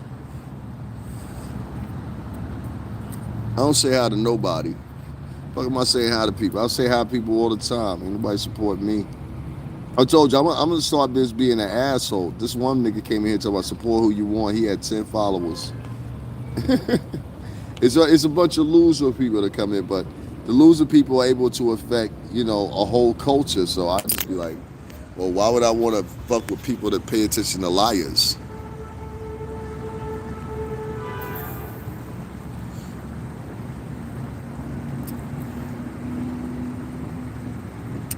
Oh, here's another one in here. Something talking about somebody a scammer. Hey, it's going, oh, okay, I got you.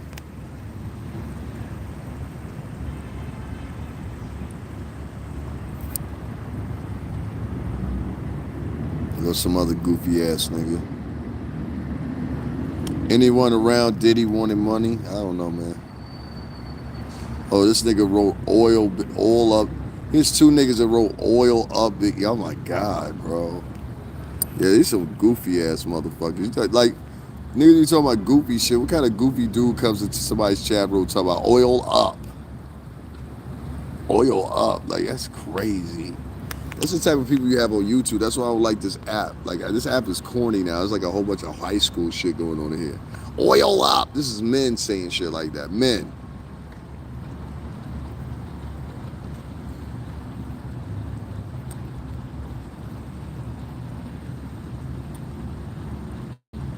Get this motherfucker out. He in here talking about some gang shit.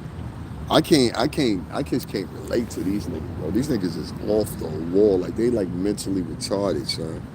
Like literally mentally retarded.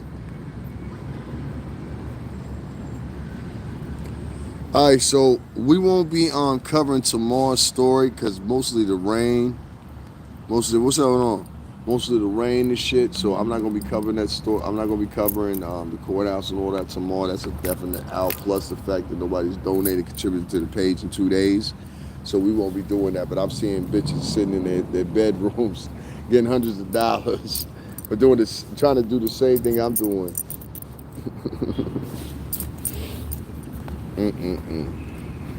But yeah, there ain't no love for the, like y'all see it now, ain't no love in the black community for me. So, like I said, you can't show no love back, man. You gotta let it go.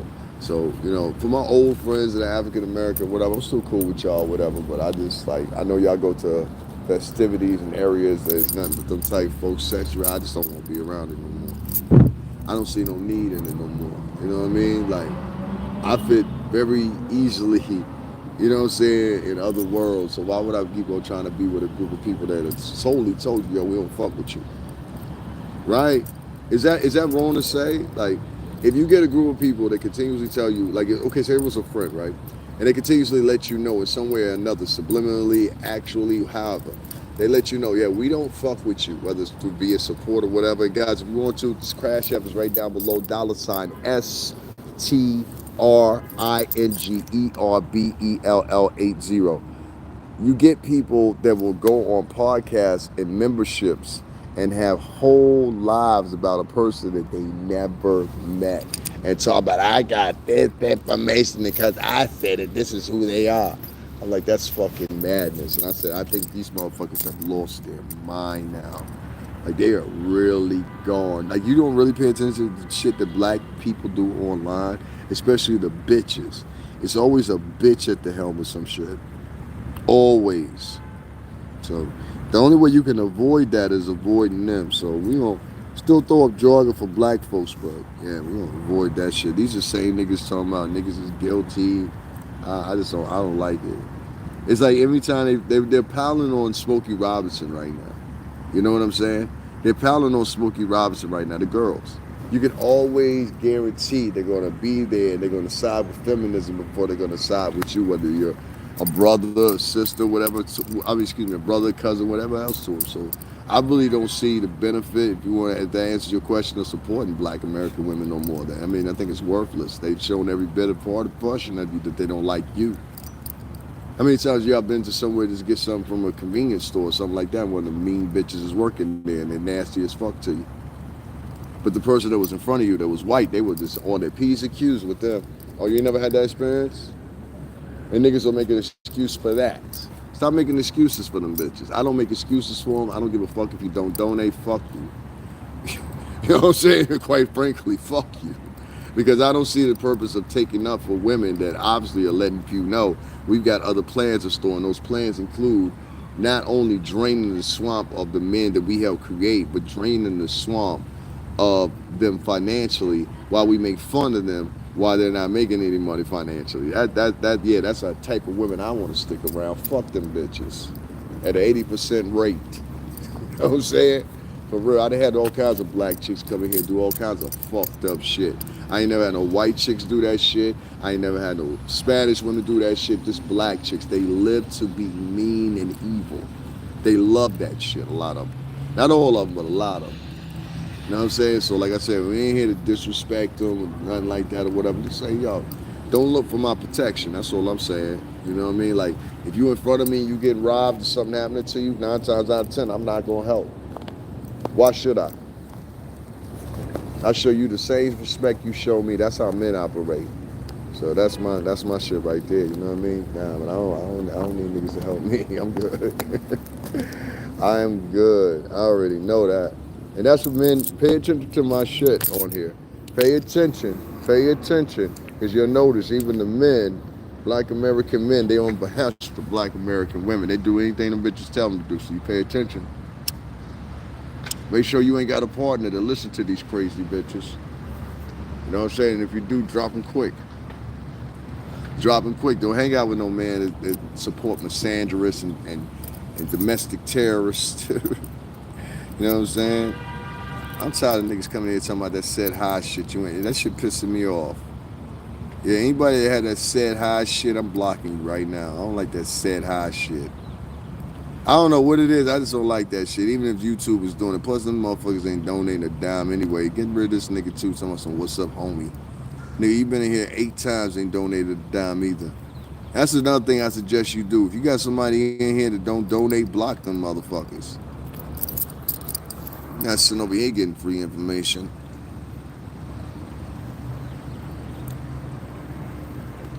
That guy is cool. He been here before. I keep him here. No, this will block them niggas, like, for real. Like, y'all think I'm joking. Like, I'm talking to y'all.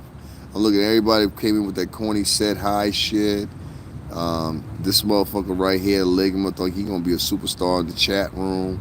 That's what they all live to do, be a superstar in the chat room. You're not gonna be a superstar in my fucking chat room, cocksucker. Well, shut the fuck up. Tell Trump to donate me some money. In here advocating for Trump in my chat room. That's why I keep going through the chat room and eradicating people. Or like somebody came in here and was like earlier today talking about, what is your views on Asia? I said, I love motherfucking Asian people, nigga. What about it? Like, you race baiting motherfucker. And he wasn't even Asian. Like, why you in here talking about Asian people? You're not even Asian. That shit didn't make sense. So he thought I was gonna say some fucked up shit. Nah, nigga, I love Chinese people. You know what I'm saying? Fuck out of here. Innocent till proven guilty. Social media love twisting. Man, fuck social. It's not social media. It's black people on social media love twisting shit up. The most bearaging motherfuckers of it. They live to destroy and laugh at your failures, nigga. Especially the bitches. And the men do it on behalf of the bitches because they've been raised by bitches. They're honorary and nasty just like them. You can't win. So that answers your question. Yeah, these bitches don't like you, nigga. I done heard bitches sit there and say out their own mouth, oh, this person is this person is that. I'm like, word, I am, huh?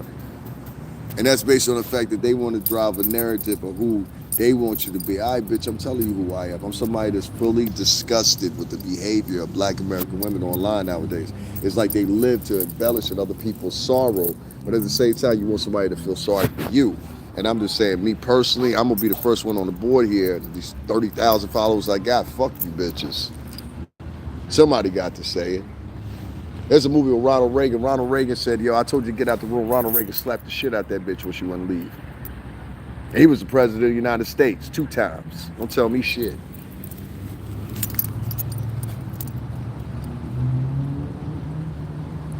Come another goo ball. He says his name is Cheesy Ball. And first of all, my name ain't David, it's Davin, you stupid motherfucker. I mean, literally, my name is on the screen and he still spelled it wrong. You know that dyslexic motherfucker needs some help. That's all they do. And you know that was somebody black. I told you, they all got the same tropes. They boring.